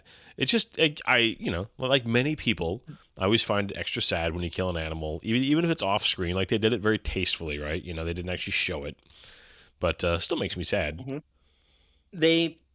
I like that they do stuff. Like they kept the consistency with the first movie and how the mummy regenerates, right? Yeah. It's like they needed the people to open the chest in their presence, right? And they do it to those characters we've already had introduced. So there's a terror to it, and they have him petting the bird here. They have the Magi keeping up. And then later they have Ardith Bay, fall back when he's no longer needed, right? And I love it. Oh, that's good. Like gods couldn't take this from me. Scenes, yeah. I also feel like you could tighten this movie up, and I know that it would take less. It would. I think that they were trying to create stakes. They're trying to give Evie a little more character development. They're also trying to make what's her face, Inox the Moon, have a relevant, like proper villain. But you also could have cut out pretty much all of the. Sorry, I thought I mistakenly remembered that this is not where they cut to one of those flashbacks. It's the next time they're on the dinghy when they do that. So I'm sorry about that. That's why I started talking about it. They could have tightened the movie up to a good hour 40 minute mark by getting rid of that subplot, and I think it would have been just a tighter, better film. That is a good shot. Now, I'm pretty sure this is not entirely real, but I don't care. It's still a beautiful shot. Yeah, no, it's a great shot. The cinematography, Stephen Sommers has a really good eye for that. This is played so well, because oh man, I love my kids, but kids can drive you mad. Hmm. There is good chemistry. Oh yeah. And this is the stuff where the kids I think at best in these scenes with him throughout this film. Mm-hmm. Just he's so mad. Yeah, and I think that one of the things that I was kind of disappointed in, because the Mummy, he looks really cool in this like black thing that they've got him in here, right? Yeah. But then he just kind of goes back to being in like bland robes. I don't know. Well, I mean, I think Arnold Vosloo, he's in good shape, and they wanted to have him in his little shorty shorts for a while. Now, those were Stephen Summers' handprints done in black paint. You mean he actually didn't smear poo on the walls? So is this the first? So is this the first time that the Mummy's like gotten lucky in 3,000 years? Probably. Probably didn't last very long. Good job. Oh, you dusty. Oh gosh. Do you think that a guy would actually leave this like valuable, obnoxious, overly clever kid alone in this situation? If you had a less than high opinion of his abilities, I could see that happening. And if you're that annoyed, then maybe. Yeah. I would imagine that this is kind of how you would do it. Like on these old trains, why not just dump your crap out as you go? It was. Yeah, right. It makes sense. Yeah, man. You can just smell this room. Okay. Yeah, you can, and it's not a good smell. I always thought it was a little bit just the fact that this all happened right at the place they were going to anyways. So it kind of was pointless for him to stop the train and hop out here when it was like, all right, this is where they were going to stop anyways. Yeah. Man, like the worst shots ever. Station. And those are Lee Enfields. Those were pretty good shots. Oh, for the time, they were accurate. This guy's like, stop shooting the kid. I need him alive. When did he become just straight up telekinetic, though? Those statues. I remember from the resolution on those statues is not super high. He's got that like weird neck thing that's like the leather up. Man, you would be sweating. That would be awful. Dude, he has such Sith Lord vibes in that moment. Karnak is actually a real place, and it's really cool looking. I wish that I could go there myself. And he's walking on water. Yeah, he's evil Jesus. But seriously though, doesn't he just have like I rewatched this and I'm like, oh my god, I want Arnold Vosloo as a Sith. Oh yeah, he's and just that telekinetic moment. It's just really good. He definitely has. He has the eyes. He's got those intense eyes, and he's got that ability to walk just ramrod straight, and just Mm-hmm. He's an very actor military. I wish he had been able to do some more big stuff because I think that he has an on-screen presence that is cool. Yeah. Yeah. I like Arnold Vosloo. He's South African. Yeah. I wonder how much time Brendan Fraser spent practicing with a butterfly knife. Right? Dude, here's what I was thinking of earlier when we do this. Yeah, this is weird. So we have this transition to the cloud here, and then right in a second or two, we're going to get the flashback. Yeah. Wasn't Arnold Vosloo in that show that you like, Bosch? Yeah. Yeah, he played. Didn't he have like that big one? Yeah, he had like a couple episode. Like he was like a dirty cop. Yeah. Like an old retired dirty cop. No, that tracks. But I think of him. The only other major role that I know of besides these is he was a main villain in season 4 of 24. I mean, he had a recurring role in the Jack Ryan series. I remember him from that. He also had a recurring role in Bones, I think it was. One of those shows like Bones or no, it must have been Bones. Yeah, after the first few seasons of Bones, I stopped. I loved Bones. I've heard it's great, but okay, what is with the size? Huge man crush on David Boreanaz. Okay. I'm fairly certain that there are no size in ancient Egypt, right? No, this is definitely a weeb thing coming in. But gotta say, their skills are impressive. These ladies practiced. I'm not saying it's great, but these chicks did so much training for these fights. I got one of the fight coordinators from The Matrix. I was just about to say, because this was the Matrix time, so this was, I think, a resurgence of like we need a really good martial arts sequence. Oh, those poor statues. Yeah, and how does she suddenly have the ability to jump like 10 feet vertical? Like, when did she get superpowers? And like, this is not a good fight. No, but the choreography that these ladies memorized was Summers, quite good, and they tried to do a lot of their own stunts.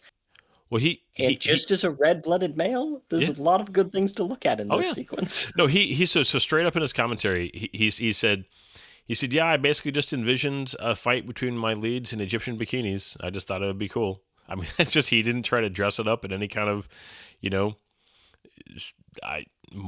didn't try to make it more than that. He's just like, I just thought it'd be really cool. These really fit, amazing women, doing this thing, and they both got into it.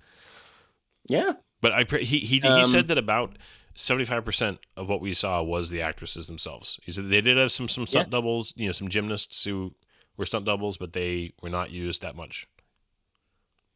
Yeah. It's the same actor for Ramses, right? Or yes, it is. Is it Seti, also, right? You'll notice that Seti the First. Seti the First. You'll also notice that while they're referring to her constantly as Anck-su-namun, they changed the pronunciations to Anck-su-namun, which is how it would have been pronounced in ancient Egyptian, to the best of our knowledge. And that was something I thought was kind of cool. They didn't do a lot of like, let's hold this to lots really tight historical truth, but they did a couple things. One thing about that the costuming there that I do find obnoxious, the masks were like had some movement to them. Those would have been like, would those have been leather masks, or would they have been like a copper or a bronze of some kind? I don't think they ever would have existed. No, that's true. Not for a fight like that. There we go. Some people were getting real mad about, and this is just reused footage, which is pretty cool. Yeah. Some people were getting mad about like, oh, having this Caucasian-looking princess here in ancient Egypt. It was right on the Mediterranean. They during the early dynastic days, they had not inbreeding, crossbreeding with other Mediterranean countries. Well, in the royal families. Yeah, well, that, and I know this was a controversy a couple years ago with the what's her face, the really famous princess. Our queen, Cleopatra. Yeah, because they hired a very Southern African. The Egyptians were not instead of Northern African. Yeah, they weren't. I'm sorry. It's like, obviously they weren't Caucasian either, but they were. No, actually, Caucasian closer. is such a difficult. It's weird to categorize race so much, but they have these cartouches that blatantly show several of these. That several pharaohs and such, including those further back than the time of Christ, having lots of makeup and stuff because they wanted to look like they were made of stone, which was a weird thing, but also light-colored eyes and everything like that. Yeah. So that was a Mediterranean thing. Yeah. And then you cross the Sahara, and that's when you have a lot of the black Afrikaner skin tones coming in. Yeah, there's nothing wrong with having actors that look Mediterranean. You know? It's now. I mean, and with Rachel Weisz, the other big thing there is, if you're going to go with the whole reincarnation thing, well, you're not going to recast that. She's very established. She's a big part of the draw. And if you were making this from scratch, you get that fight scene. Yeah. If you were making this from scratch, I had this criticism. We talked about this briefly. I forget which podcast it was for the upcoming Nolan Odyssey film. I actually do right off the bat say you could have found some Middle Eastern, some Mediterranean actors that would have been amazing. And I'm a big fan of Matt Damon, but weird choice to play a prominent Mediterranean figure. So, there's times where I will fully agree with people who are like, you should find actors from that area.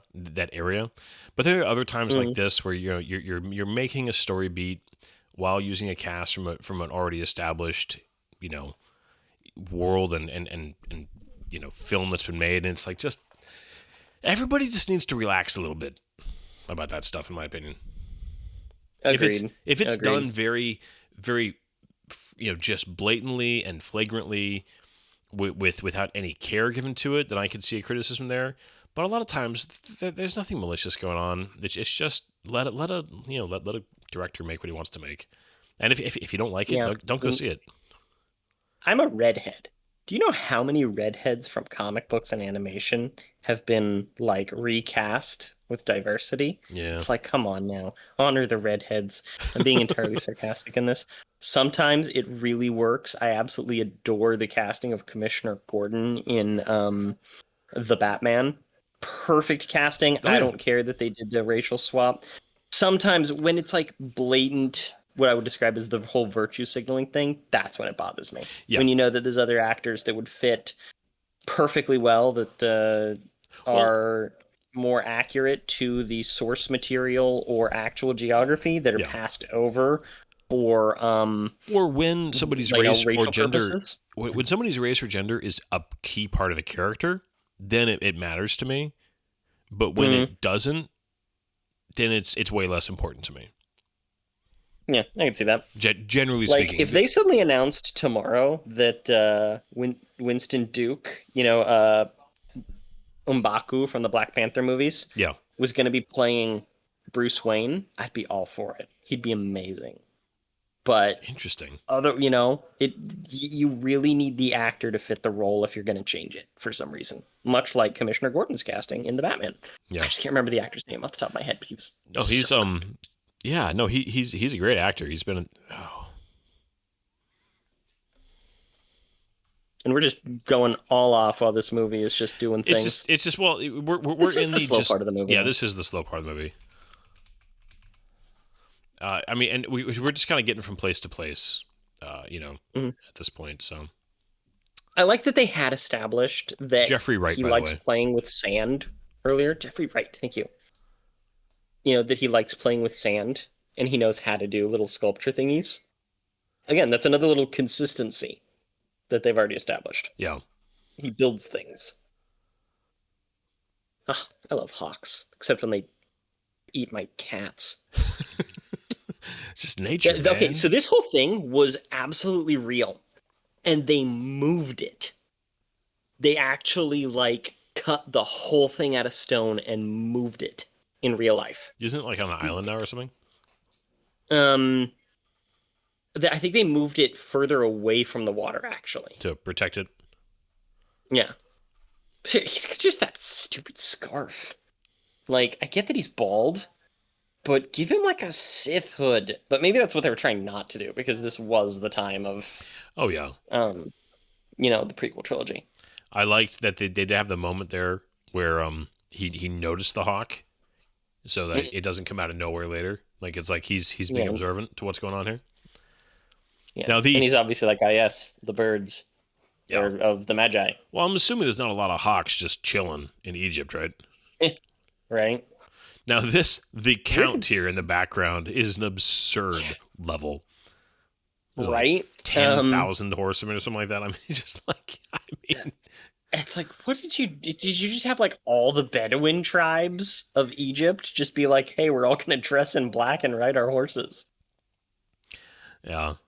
Well, I mean, so there was, he was actually, this was in both his commentary, but also the behind the scenes for the special effects. The ILM guy was like, yeah, what he wanted us to do was a little bit over the top, just a little bit. We were a little bit annoyed by the, you want us to do what? How many? Yeah. How many times do you want to duplicate the 300 dudes you've got over and over and over again? Copy, paste, copy, paste. Right. Dude, even as a kid, I could see just how bad some of this compositing was. Oh, yeah. It's just him on a green screen the whole time. Yeah. Arnold Vosloo, though, he's getting into this. He's just selling. He is selling with his whole body. Just wait. The bloopers of him just doing this stuff over and over again, and every now and again he just breaks composure because he just can't. Yeah, but the interaction of the water with some of the cliff walls here. It is so rough sometimes.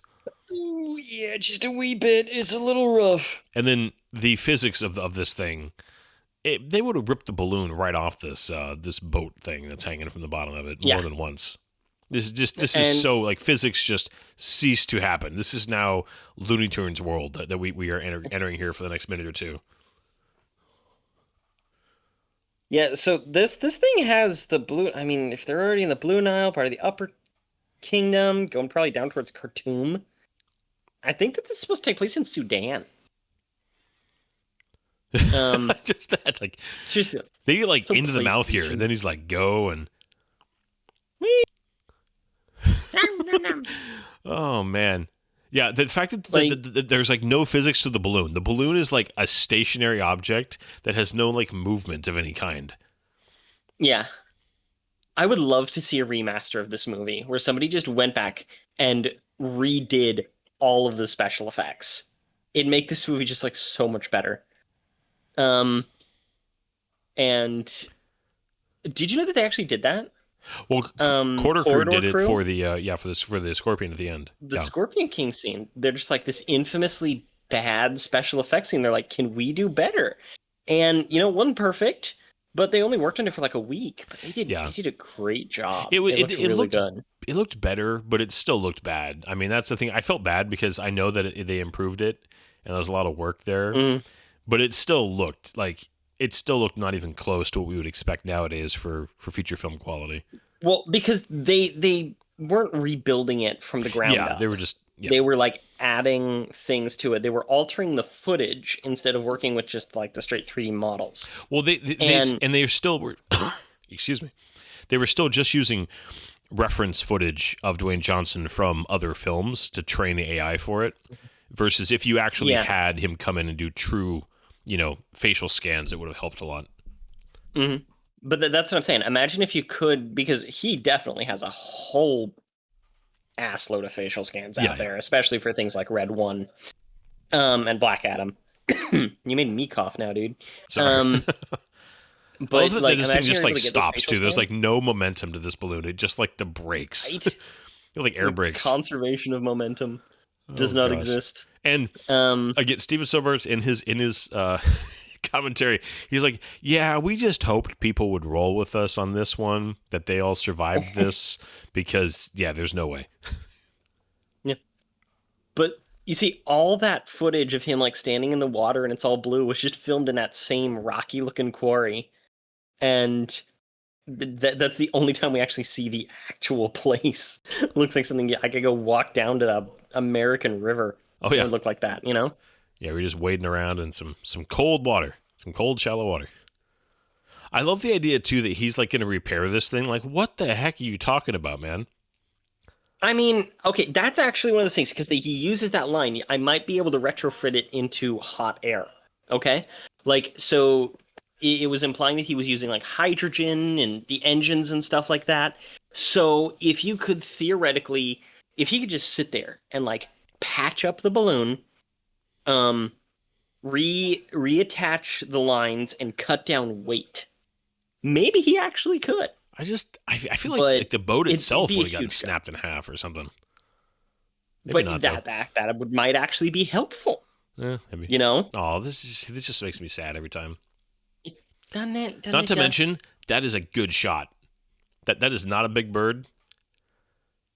Like, and also to a standing shot like that where he wasn't prone. Yeah, that's an amazing shot with a lead. That's just reinforcing how incredibly dangerous that character is. Okay, so what are your? Oh, I actually love this scene here between the two of them. It's just a like a heartfelt little moment between the two of them that I appreciate. Mm-hmm. I need you for my son. It's just like that. Yeah, it was good. These primary four had such good chemistry, which is why when two of them were gone for the next one, the Tomb of the Dragon Emperor, that's what killed it. It was, the kind of goofy plot and creatures and stuff were fine. They would have been fine if you still had Rachel Weisz and Oded Fehr. And Oded Fair, they were actually going to write in a part for him, and he was just like, why would I be in China? Yeah. And apparently one of the ideas was to, like, one of the original ideas is that he was going to be on vacation or something. That, like, the O'Connells had invited him to, like, get out of Egypt, and he was going to be, like, a tourist. And I gotta say, I don't hate the idea, especially in, like, a post-World War II. Like, if they tie that in there. But I have this whole thing I'm going to go off on next week, but maybe I'll just go into it now, unless you have something to say about this scene. I mean, are you, what are your thoughts on Pygmy mummies? I think they're great. Again, it's kind of like that one scene when the mummy is, like, cut in half and fighting Oded Fair on the bus. Yeah. Like, it's different, you know? I'd love to know how they do that. Interesting. And do you know how they do that? I know that I've had it told me before. I just don't remember it. They're, like, boiled in a special chemical substance that softens everything and, like... What? Okay. I love that Jonathan, like, asks him, like, are you good with your sword? Like, dude, really? Yeah, they just needed the moment and to reinforce the whole take off its head thing. Yeah. But also add a little bit of interaction. Like, have Ardeth Bay and Jonathan ever interacted? Like, beyond a couple of small scenes? Not really. I think they've had just one or two words together. Exactly. So this entire interaction is the idea of, like, building a small relationship between these two very disconnected characters. So, you know, him being all... Well, I mean, didn't Ardeth Bay just ask him if he was any good with a gun? Yeah, but see, it makes perfect sense to question, can Jonathan shoot? Like, that's a very valid question based on what we've seen. So he's being arrogant and then asking him back, well, are you any good with your sword? Yeah. And Ardeth Bay gets all vain about it. And that's so I guess it does kind of work. I guess it does. I feel like Ardeth Bay would have just looked at him like, are you seriously asking me this? But, I mean... Well, I think it was more supposed to be a comparison between the two of them. He's like, I am to guns as you are to your sword. Yeah. No, I'm not even complaining about it. It just was one of those... It's like, really, dude? You're going to ask about... why are you being so critical? I'm so critical of this movie that's, you know... got. I love that he finally got rid of that high collar thing here as he's walking around. Dude, that thing would be uncomfortable. Exactly, that's what I'm saying. Like, I liked the high collar. I thought it looked good. It was probably uncomfortable. And I really hated his just wispy veil. And he was, like, walking around with his shirt open the rest of the time. I just didn't really care for the look, you know? I liked him when he was a little bit more menacing. I do like hearing that Imhotep is like, that even he's, like, somewhat concerned about what's coming up. Yeah. Because, I mean, like, he's powerful, but this is where Imhotep would be the quote-unquote, like, most vulnerable, because this is where the power of somebody else as powerful as him lives. I like the idea of the shotgun being kind of his hero gun, but I wish that he had... Well, he's got his 1911s, I guess. Yeah. Okay, I do appreciate the fact that they get the slings up and out of the way. The little moment that they have there is good, and the fact that she gets down in, like, an actual shooting position. Like, there's actually, like, weirdly enough in this movie some really good weapon handling demonstrations, and then there's also some other really goofy weapon handling demonstrations. Right? Because, I mean, it's so obsessed with the whole akimbo thing. Yes, the akimbo thing drives me crazy. O'Connell does not use his handguns nearly as much. You notice that they really went all in the shotgun, and he rarely... I mean, the first movie leans on that so much. You know, he's so many iconic shots of him. I think that was a correction made from The Matrix, because The Matrix, they had Neo with the dual handguns. Yeah. It was big shots through all that. I think that they wanted to be, we're not copying The Matrix. Well, and it had been, I think it had been enough time since T2 that you could kind of not be copying, you know, there was a good, that was 94 or 96? Yeah. So you'd had enough time 94. there. Okay, yeah, so you'd had a good 7 years at this point. since you had your most direct comparison to that style of shotgun, even though it's not the exact same shotgun, it's very, very similar, obviously. Were you feeling kind of what's the word I'm looking for here?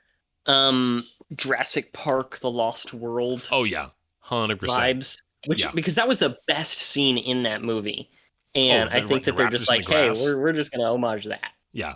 Well, the Raptors in the Grass that's a you got his two drumsticks. I wasn't crazy. Ryan, Terminator 2 was 91. It's as old as I am. 91, man. Okay, I knew it was 90s. 91. I thought it was a little bit further into the night. Wow, so it'd have been 10 years. Yeah, man. I like the whole blowgun thing. And the idea of them being mummies means that in theory they could just be reloading in their mouths. Yeah, it's like disgusting. Yeah. Seriously, he's a Sith Lord. He just Jedi mind tricked them. Yep, he's like, get out of here. Yeah. Well, he like grins at him though too. Okay, what is Echo? What is he shooting at? He was like just shooting his 1911 a few times in the air, just like at like nothing. Like that wasn't Echo. That was just another guy. That's you're right. It was just like kind of. I'm sorry. No, I mean they were dressed the same. It's a dark scene, and they're both big black guys. I don't blame you at all. I did the same thing. Poor guy. Right, but such Jurassic Park feelings in that though. Him being dragged off and the moving of the bushes. Oh yeah, but to say having the screaming with the moving bush with like the kind of like the almost eating sound is good. Mm-hmm. Oh, I was gonna say something. I don't remember what it was. Oh, but the guy was shooting at a pygmy in a tree, obviously. Maybe somebody who was hitting him with a blowgun. Yeah. Well, the one guy who's like he's been holding the book for a long time, but he has the the broom handle guns. What were they? What was that called?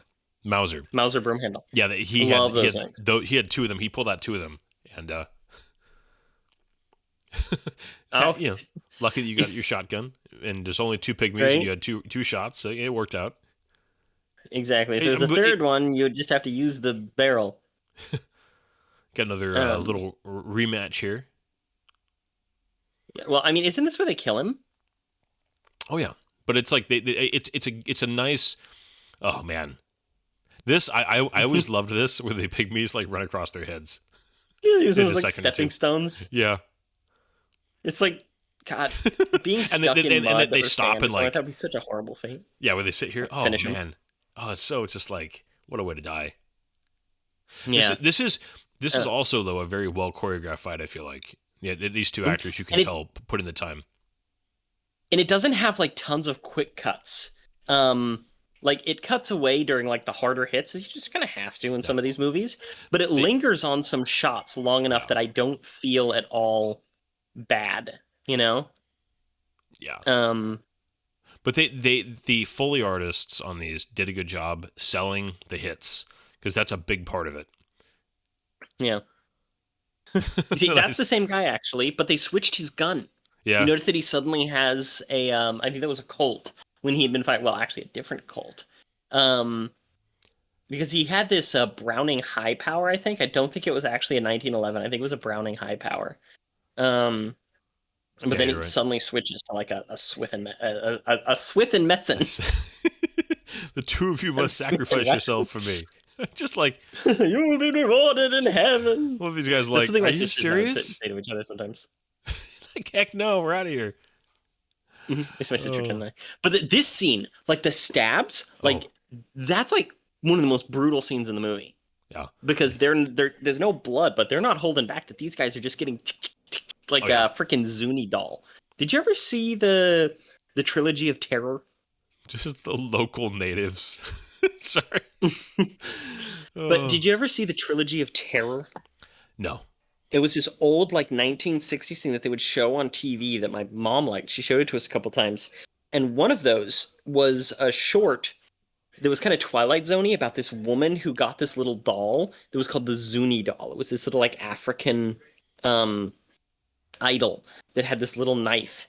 And it comes to life and starts stalking her. And it's actually creepy. Genuinely a creepy little short.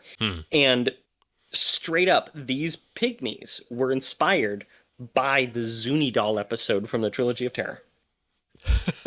So, okay, this is the Mauser guy. Yeah. Yeah. He's just in this movie.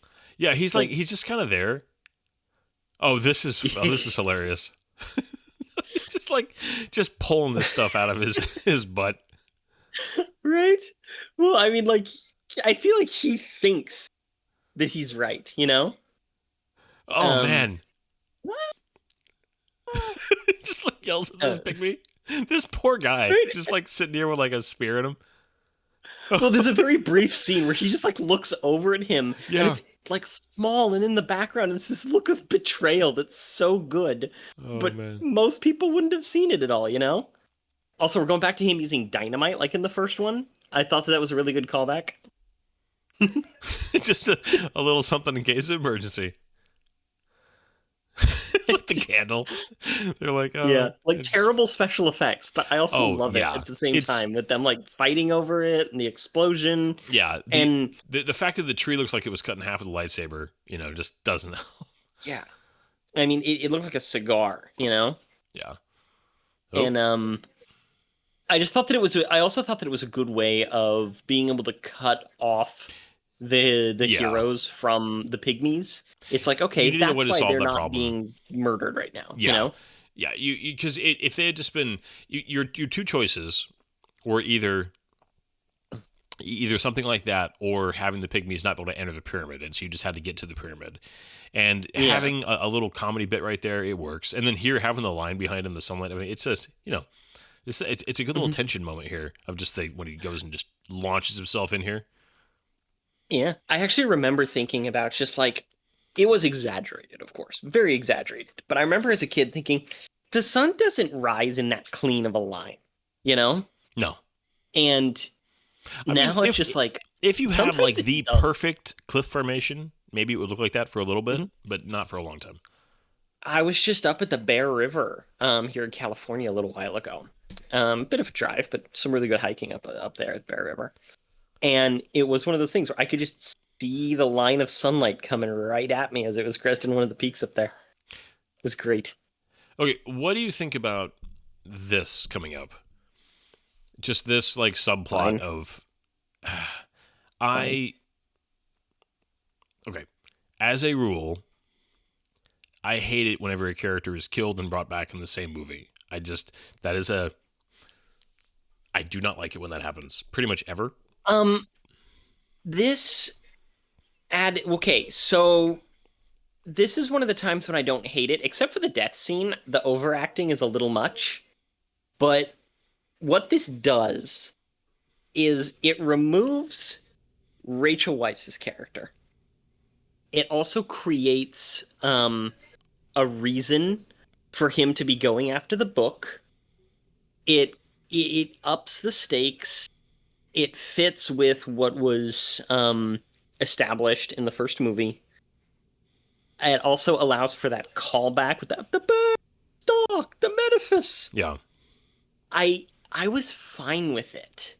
And I still am to an extent, because I feel like they needed another reason for urgency and personal stakes other than just gotta go kill Imhotep again and save the world.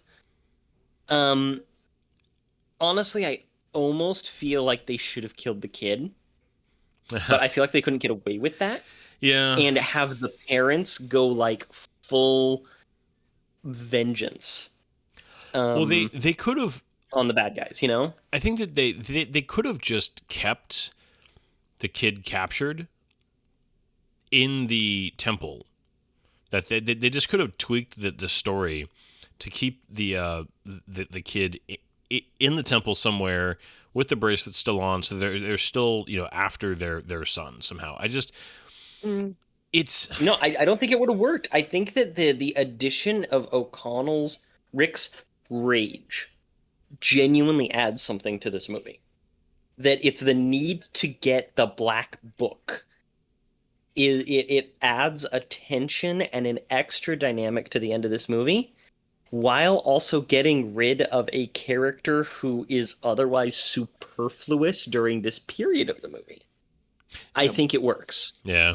I think that if this climax was a little bit better, more well-paced, if her death scene had been filmed better, I think that it could have worked better. But I like the idea, and I like what it adds to the movie, and I don't think it detracts from it too much. Yeah. And it's not that's my one of biggest those things that if they were writing a third movie, they could have actually used that as a plot point. Yeah. That would carry on with it, because in theory, with her being brought back, what if she is now technically like an undead? And that could cause some complications in a third movie. That's how I would have wanted to write it anyway. Yeah. So that's just a thing. By no means is it my biggest problem with this film. The effects there, the bugs clearing was also rough. It's by no means my biggest problem with this film, but I've just always found it to be, I don't know. Like I said, that is I can't think of an example of that being done in a film where I liked it. You see, I don't hate it in this one. I wish it was done better, but I think it really adds to the movie, especially Rick's character and character arc, essentially. And just having him be in that like barbarian rage mode. Great. So, okay. Sorry, I agree. I mean, and there's definitely some motivation there to give him that motivation for the final push. So you got to get the bracelet's the key. You get to the pyramid, and the bracelet falls off, but then the army doesn't come back until somebody shoves the bracelet into this hole in the wall. Oh, it's idiotic. It doesn't make any sense. I love how crunchy and goopy his arm is. Oh yeah, but that's one of those things that they didn't set up at all ahead of time. That there's something else you got to do. It's just because if he hadn't walked in, put the bracelet on, walked over, put it in the hole, nothing else would have happened, right? It would have been just Rick versus Imhotep, right? Yeah, they could have. That would have been easy to explain if they had just been able to be like, oh, there's this, it says that you need to get to the pyramid before the 5th day or else you're going to die. And then you have to take but if you get there beforehand and the quest is complete, then you have to use the bracelet as a key. I don't know. I like the whole arm thing. I don't think it was necessary. The arm thing is actually what I think makes it stupid. As much as I love that effect and how gruesome it was, if they had it so that just somebody uses the bracelet to summon Anubis's army, control it, and be able to face the Scorpion King, that would make sense to me. But the way that they do it is so disjointed. Sorry. It's one of the parts that I think is stupid. That kiss just made me laugh a little bit. It's so just like a lot of movement, a lot of just like, oh gosh. This is like they've already established that these two are like gross lovers. Yeah. Like, I've known a couple of couples where I'm just like, do you guys really have to be that into it in public? And Imhotep and Anck-su-namun have always been like that. Oh yeah. I mean, you see, it does give people things to do, but there's just the whole finale of this film. There's I think it's a well-intentioned mess. Yeah. I think the intention's fine. I'll quickly list them out so I don't have to sit here talking the whole time about it. The army here that comes back. Man, the close-ups there are not good of that. I know, but they're so cool looking. Yeah. Oh, they look cool design. But like, there's she's must be just toying with him here, by the way, because she could have killed him earlier. Yeah. The fight between the armies is this is a cool series of shots here, by the way. Like they lit this with flamethrowers. Did you know that they actually used old school flamethrowers to create that lighting effect? That's awesome. Yeah, that's really cool. But the action between the Anubis warriors and the Magi just never felt like it had weight. Oh my gosh, the effects of the guys down in the chasm were so bad. I know. It's like, Oh, it's so bad. it looks like it's out of Spawn, doesn't it? Yeah, it really does. The other thing is too, and this is, you might disagree with me on this. I didn't like the idea. You could have found a way to have this fight without turning Imhotep like briefly into this like amazing fighter all of a sudden, where he's like, oh, I basically know kung fu for like a minute or two here in order to make this fight have some stakes, because he was a priest. Like, there's no lore reason where all of us. I mean, he's a dude here, but now he's like, I got some kind of Egyptian martial arts I got going on here. That bothered me a little bit. But this is the biggest thing. The setup of the big battle of armies here is true, but they end up, there's not a lot of energy in the interactions. It's a lot of just swinging swords and these guys turning into sand, and there's not much else going on. That's actually one of those things where a couple of years ago, I was thinking about how I would improve the ending of this movie, because I was showing it to my wife, and watching this, and I'm like, how would I do this differently? One, I would change the setting. What a boring setting. This would cost way more money, and they wouldn't have had time for it, I know. So this is all just like fantasy. But imagine if... Sorry, I burped there. That was gross. But imagine if they could have it to where the Magi were actually like coming up the mountain pass, right? And the army came from the pyramid, and you could have a really cool set piece of it being like a Thermopylae canyon, okay, of a smaller amount of Magi in a bottleneck, keeping these things in. Yeah, led by Arnett Bay. I really think that they wanted their. I mean, Gladiator had come out the year before this. Lord of the Rings. I think that they wanted to have their big, biblical epic, historical Braveheart fantasy battle. epic, battle, and it didn't need it. Yeah, and it just turns doesn't. into a melee. Yeah, and it's just, it also is the problem when you have basically your heroes and your villains just copy pasted over again, where it's just a bunch of very similar looking, mostly CG characters, and they're all in black. Yeah. And there's just very little, it's not visually interesting. No. But this it's whole really thing... not. It's one of the bummers. I love this fight scene between Imhotep and Rick, though, because they need it, This emotional fueled face-off, I just think is great. But they do it in the most cliched. We're gonna have the villain have the total upper hand for a minute and really be like, oh gosh, he's like, hit after hit after hit, and then we're gonna turn the tables and we're gonna have Rick get like hit. It's very one sided. Then it's the other sided. Then it's like structurally, it's a very boring fight to me. Even if the actual fight choreography is good, like both the actors are doing a good job, but as a structured fight, it is as cliched as you could possibly get. Oh, this movie's not cliche. What cliches are they using in The Mummy Returns? You know what I mean, man. No disrespect. I don't know. I like it. It's my favorite part of the climax because it feels emotional. It feels emotionally earned to have this fight. Yeah. And he's still established as being stronger and more dangerous than the average human guy.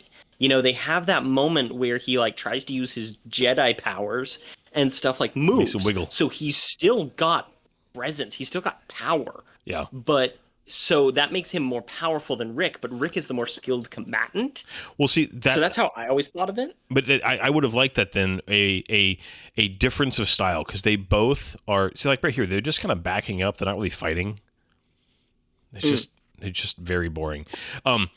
They should have had a fight structured where it was somebody who's a skilled fighter, Rick, who's been in a million bar fights and really understands how to fight. French Foreign Legion. Yeah, against somebody who's not a fighter but very strong and powerful. And instead, they basically made Imhotep know how to fight all of a sudden. Like he had all of a sudden gone through fight school, and it should have had just a big strong opponent versus a very experienced scrappy fighter.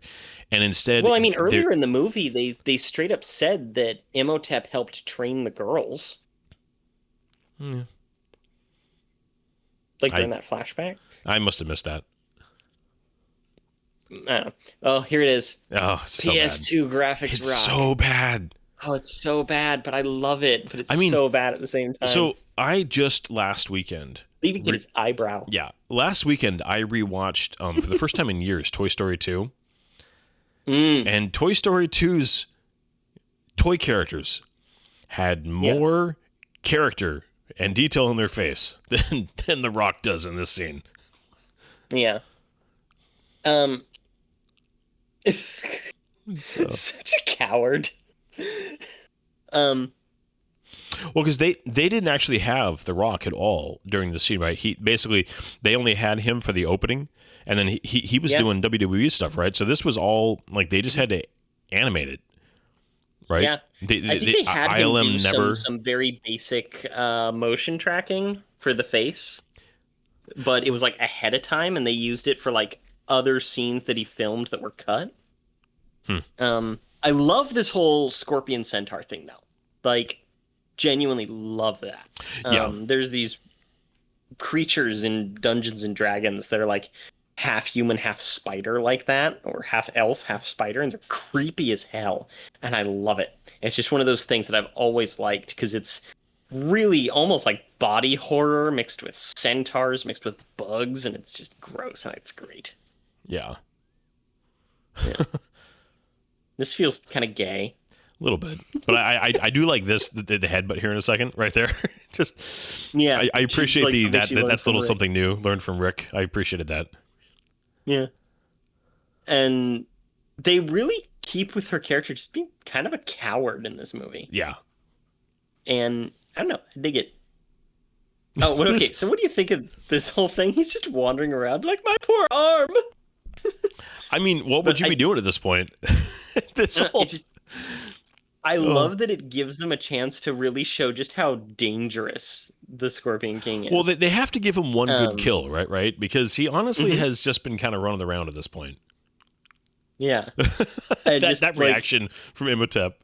Just tear him apart like that. It's ugh. But yeah, gosh. They could have done this whole battle just so much better. Yeah, this is where I think the movie bit off more than it could chew. If they had focused on, like you said, something smaller but executed better, it would have been. The stakes would have been higher. Yeah, this is interesting. This is kind of like weird, like editing choice to do running here, where all of a sudden they kind of do a little bit of like the slowdown, like it's like what's so urgent there, buddy? He sensed something. But I feel like if they had just given them another year to make this movie and another year, and I mean they came in under budget, so just a little bit better, like same budget even. Yeah, I think that it would have worked really well. This is so convenient. Oh my gosh. Yeah. There's an instruction panel for how to kill the boss. Right. Why would somebody do this? Why would somebody make an instruction manual in the boss room how to kill the boss? Like, it's awful. It's, like, I mean, this is almost worse than Now I'm a Believer. Oh, man. It's so bad. It's just, it's the ultimate. I personally think that they wanted to avoid The Mummy, this movie coming out in 2003. You know, wait, did this come out in 2001 or 2002? 2001. 2001. May of 2001. Why didn't they just wait until 2002? It was like, God, imagine if they had just given this movie a little bit more time to cook. Yeah. And it would have been great. And also another weird thing is that it jumps 11 years between movies, and there were only 2 years between the filming. Yeah. Well, it's only 9 years between them. But no, it's only 9 years? Yeah. For some reason, I thought the kid was supposed to be 10. Nah, the kid's like 8. Okay, so like 9 years. Yeah. But still, it's... They got busy fast. Yeah, I mean, yeah, we can see that they get off on adrenaline. I'm sure he was conceived shortly after the end of the next film. Right? Of the previous film. 2 incredibly attractive adrenaline junkies going through the ultimate dangers and saving the world. You man, bet they're good. And it also establishes that they're both horny people. Oh, yeah. And poor Brendan Fraser at this point. He is... At this point, he was... I forget exactly when in the sequence, but again, Stephen Sommers in this commentary was talking about the fact that, yeah, he had a blown knee, a broken rib, and a herniated disc. Yeah, Poor dude was in pain. But I mean, Stephen Sommers said that Brendan Fraser was just a trooper and just finished this thing out and never complained about it to the crew, just dealt with it. And then, just like good for him. Mm. Yeah. Okay, this whole thing is such a weird mixture of like, so okay, you get the first throw here in a second and he intercepts it. This I actually kind of thought this shot was pretty good coming up, where they the slow-mo spear, like follow the spear. Yeah, same. I remember liking that, and I thought it was pretty good. But then we get to, and it gives Imhotep still more of like a, yeah, this is a good scene. Like it's got the fire, and the special effects aren't the worst. No, it's not that bad. If you don't look too closely at the Scorpion King himself.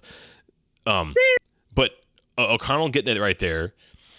Mm-hmm. This is where it's just like, it's bad. Yeah. So how he stabs him but falls and he's like held up. Is he like supposed to be the spear is like has enough traction in the Scorpion King for him to hold onto the spear? And then the Scorpion King was like trying to charge at him, and he like fell on it, and it got lodged. No. What I mean is like, what is holding Rick up right here? And then Imhotep running up right there is so. Oh, I love that. It's so funny. Somebody compared that to like him being like a backup dancer coming up behind the main act. He like slides in there. I actually took it as the sword getting like lodged in his bones. Genuinely, like, I know that it's crazy, but in my brain, watching it when I was younger, I was just like, oh, he's like leveraged in there because it's like in between his ribs or something, and it's like, yeah, I know. And so that's when. Imagine if they'd have a different setting for that battle though, between Ardeth Bay and the Anubis warriors, just like in a canyon or something. Yeah, it'd have been so cool. It's such a boring. But it's just kind of like, just out in the sand. There. And all the horses. Where's all the horses? They're dead. They all noped out. Oh my God! It's Dwayne Johnson's face in the sky. I mean, and in this, I always even as first I was like, the vacuum cleaner got turned on. Somebody was just like, all right, let's go. Do you feel that this sequence had some kind of effect on the end of Kingdom of the Crystal Skull? It's essentially the same. Honestly, I do not remember exactly how the movie ends.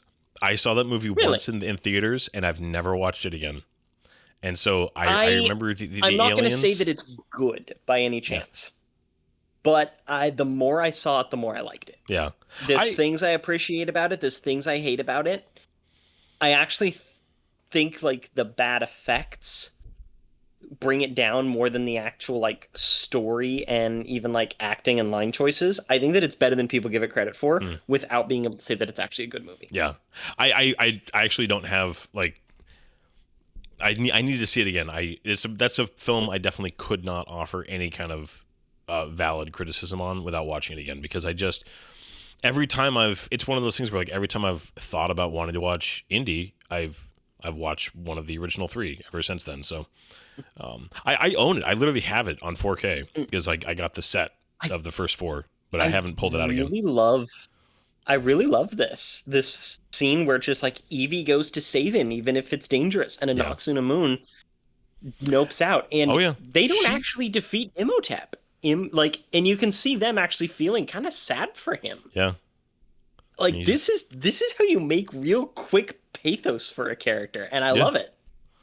I genuinely think that this is one of the best parts of this movie is the death of Imhotep. Yeah. I thought it was fantastic. Although, have you seen the behind the scenes shot of that? Because he falls back in like this black velvet like blanket and like withers around. It just really looks. I wish that they'd had a different death for her. It looks very inappropriate. Man, she I don't know. I feel like this is kind of like, getting eaten alive. Mean it happened so quick. I think that it would have been more fun if her cowardice killed her instead of just slipping and falling. Like, if she got to this part in the movie where they're like climbing up the side of the pyramid and she's trying to be there, and maybe they're even willing to like save her or something. Yeah. And then she like tries to, be petty and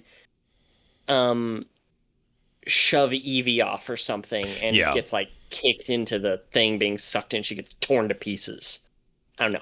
I wanted there to be more vengeance in her end. No, I hear you, and it would definitely have helped it. So, man, they were like finishing this shot just a couple weeks before this movie hit theaters. Like, this was down to the wire. 8 days. Yeah. 8 days. And this is the final shot that they were working on, that they just knew that they needed to get finished, which is why it is the worst visual effects in the entire film. Like, the convenient balloon. Now just think, let's die as a family, except for you, Jonathan. Hang out over there. Yeah, he's on the other corner. You smell bad. So there must be a okay, so there are holes that he has like palm branches and stuff in there, and it's beat up a little bit. All right, it's up. So there must not be any actual like what do you call it? Actual sucking is like suckage happening, like actual air pressure. Yeah, there's no suction. Like, there's no like wind force down. Actually happening, it would be pulling them down, like vacuuming. Okay, what would the value of this thing be? By the way, this was funny. Yeah, can you imagine what that would be worth right there that he just grabs? That was real. Oh my gosh, right? Because you're looking at the gold mixed with the diamonds. With the diamonds being like, he would never be able to move his arms like that, for one, because that much gold is going to be weighing upwards of 60 pounds. Yeah, he would if not barely be holding onto it. That many diamonds. Diamonds are dense. That'd probably be like minimum 150 to 200 pound piece of kit. Yeah. Oof. But like the value of it, though, both from a oh my god, a value. Our architectural. I mean, today, or back then.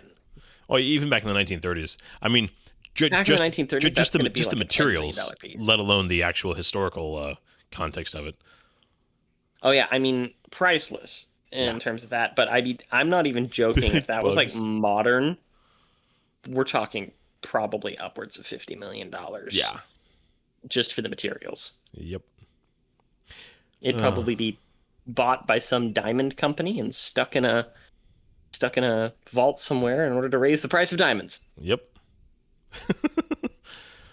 I do like just the classic shot of the desert. The music here is really good. I mean, as much as I liked Jerry Goldsmith's music a lot in the first film, Sylvester's score is really good in this. Yeah. And I liked that shot of Ardeth Bay, like on the horse. It was, seemed very practical, didn't have the CG in it, and it was like the right way that they would end. Yeah. That fire CG is not the best going up into that balloon. No, special effects are so bad. I like this ending, them bickering, them together off into the sunset. Oh yeah. It works for me if only it looked better, Yeah. Well, it's interesting because the desert and the sun and the sky all looks actually quite good. Yeah. It's just the ship itself. There are so many things that I would want to fix about this movie. Mostly it comes down to just some writing tweaks, some better CG, and more time to cook. And I think that this just could have been a genuinely great sequel.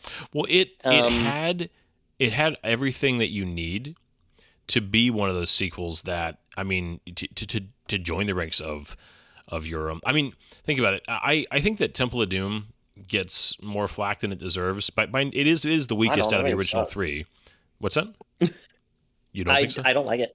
And that's fine. But what I was going to say is, I was going to say, it gets more flack than it deserves, I think, but it also is easily the weakest out of those three films, and quite a step down from Raiders. So I think this absolutely could have joined in that club of like sequels that are just as good, if not better, than the the first one, because it had everything in it that you needed. It had all the cast. It had the behind the scenes team. It had, ILM. Even with the shaky visual effects, ILM was still the best company in the world at this point. Like not even close. Weta it still is. Yeah, Weta was getting there, but they were still just figuring out Lord of the Rings in the middle of all this. Like they were coming into their own. You had the opportunity, I think, if you hadn't. This is one of the biggest what ifs I can think of in film, because you had so much pressure from the studio to say, we want a sequel immediately, and just throw it right back in.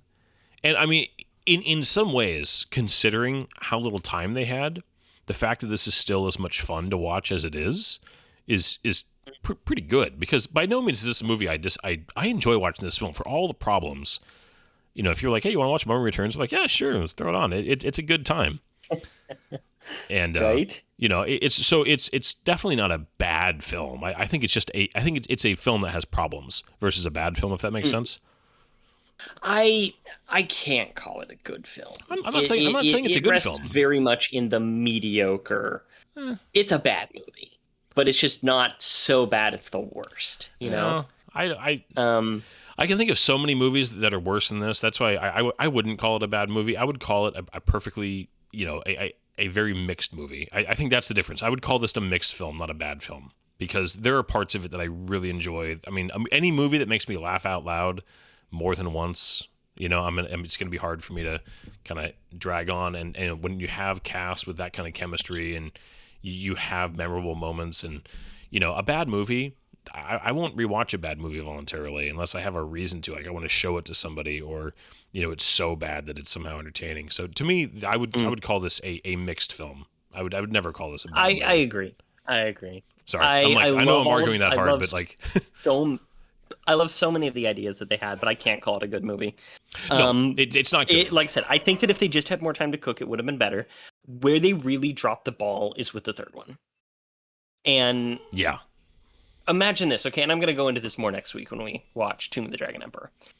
But imagine if they had decided to go like full Indiana Jones and involve the Nazis, and have it so that it's actually taking place in World War II during Rommel's invasion of North Africa. And the Nazis like dig something up. And they get contacted by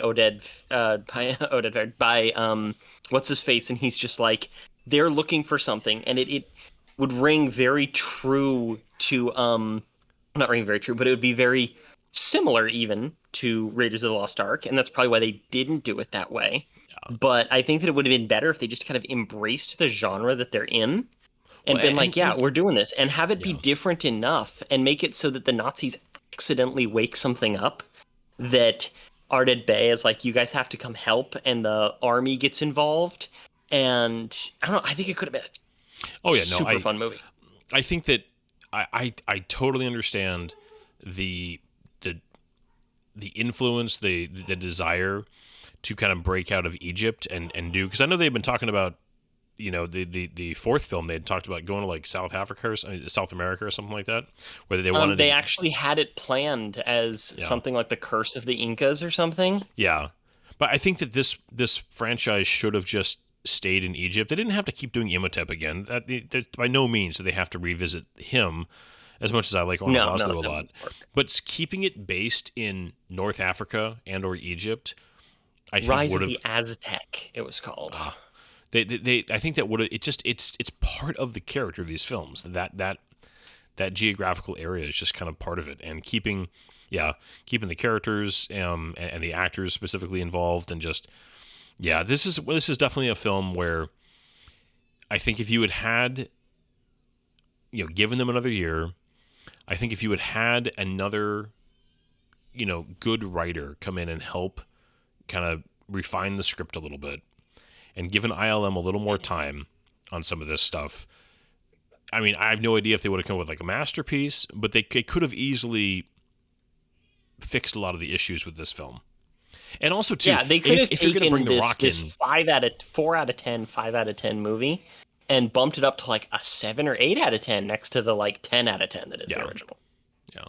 And I think hold if you're going to it do to that 10. with The Rock, it should have been like, okay, well, he's not available to do what we really need to make this work. Well, then change your plans. Don't try to force it. I mean, it's because if they had like genuine mocap going on, I mean, because granted they weren't human faces, but both Jar Jar and Gollum were out of this same special effects era, but they were done with more time and more resources. So I mean, you could do it. You could get way closer than you got here for the end. Not that that is the single greatest problem of this film, but there's just give it, like you said, more time to cook.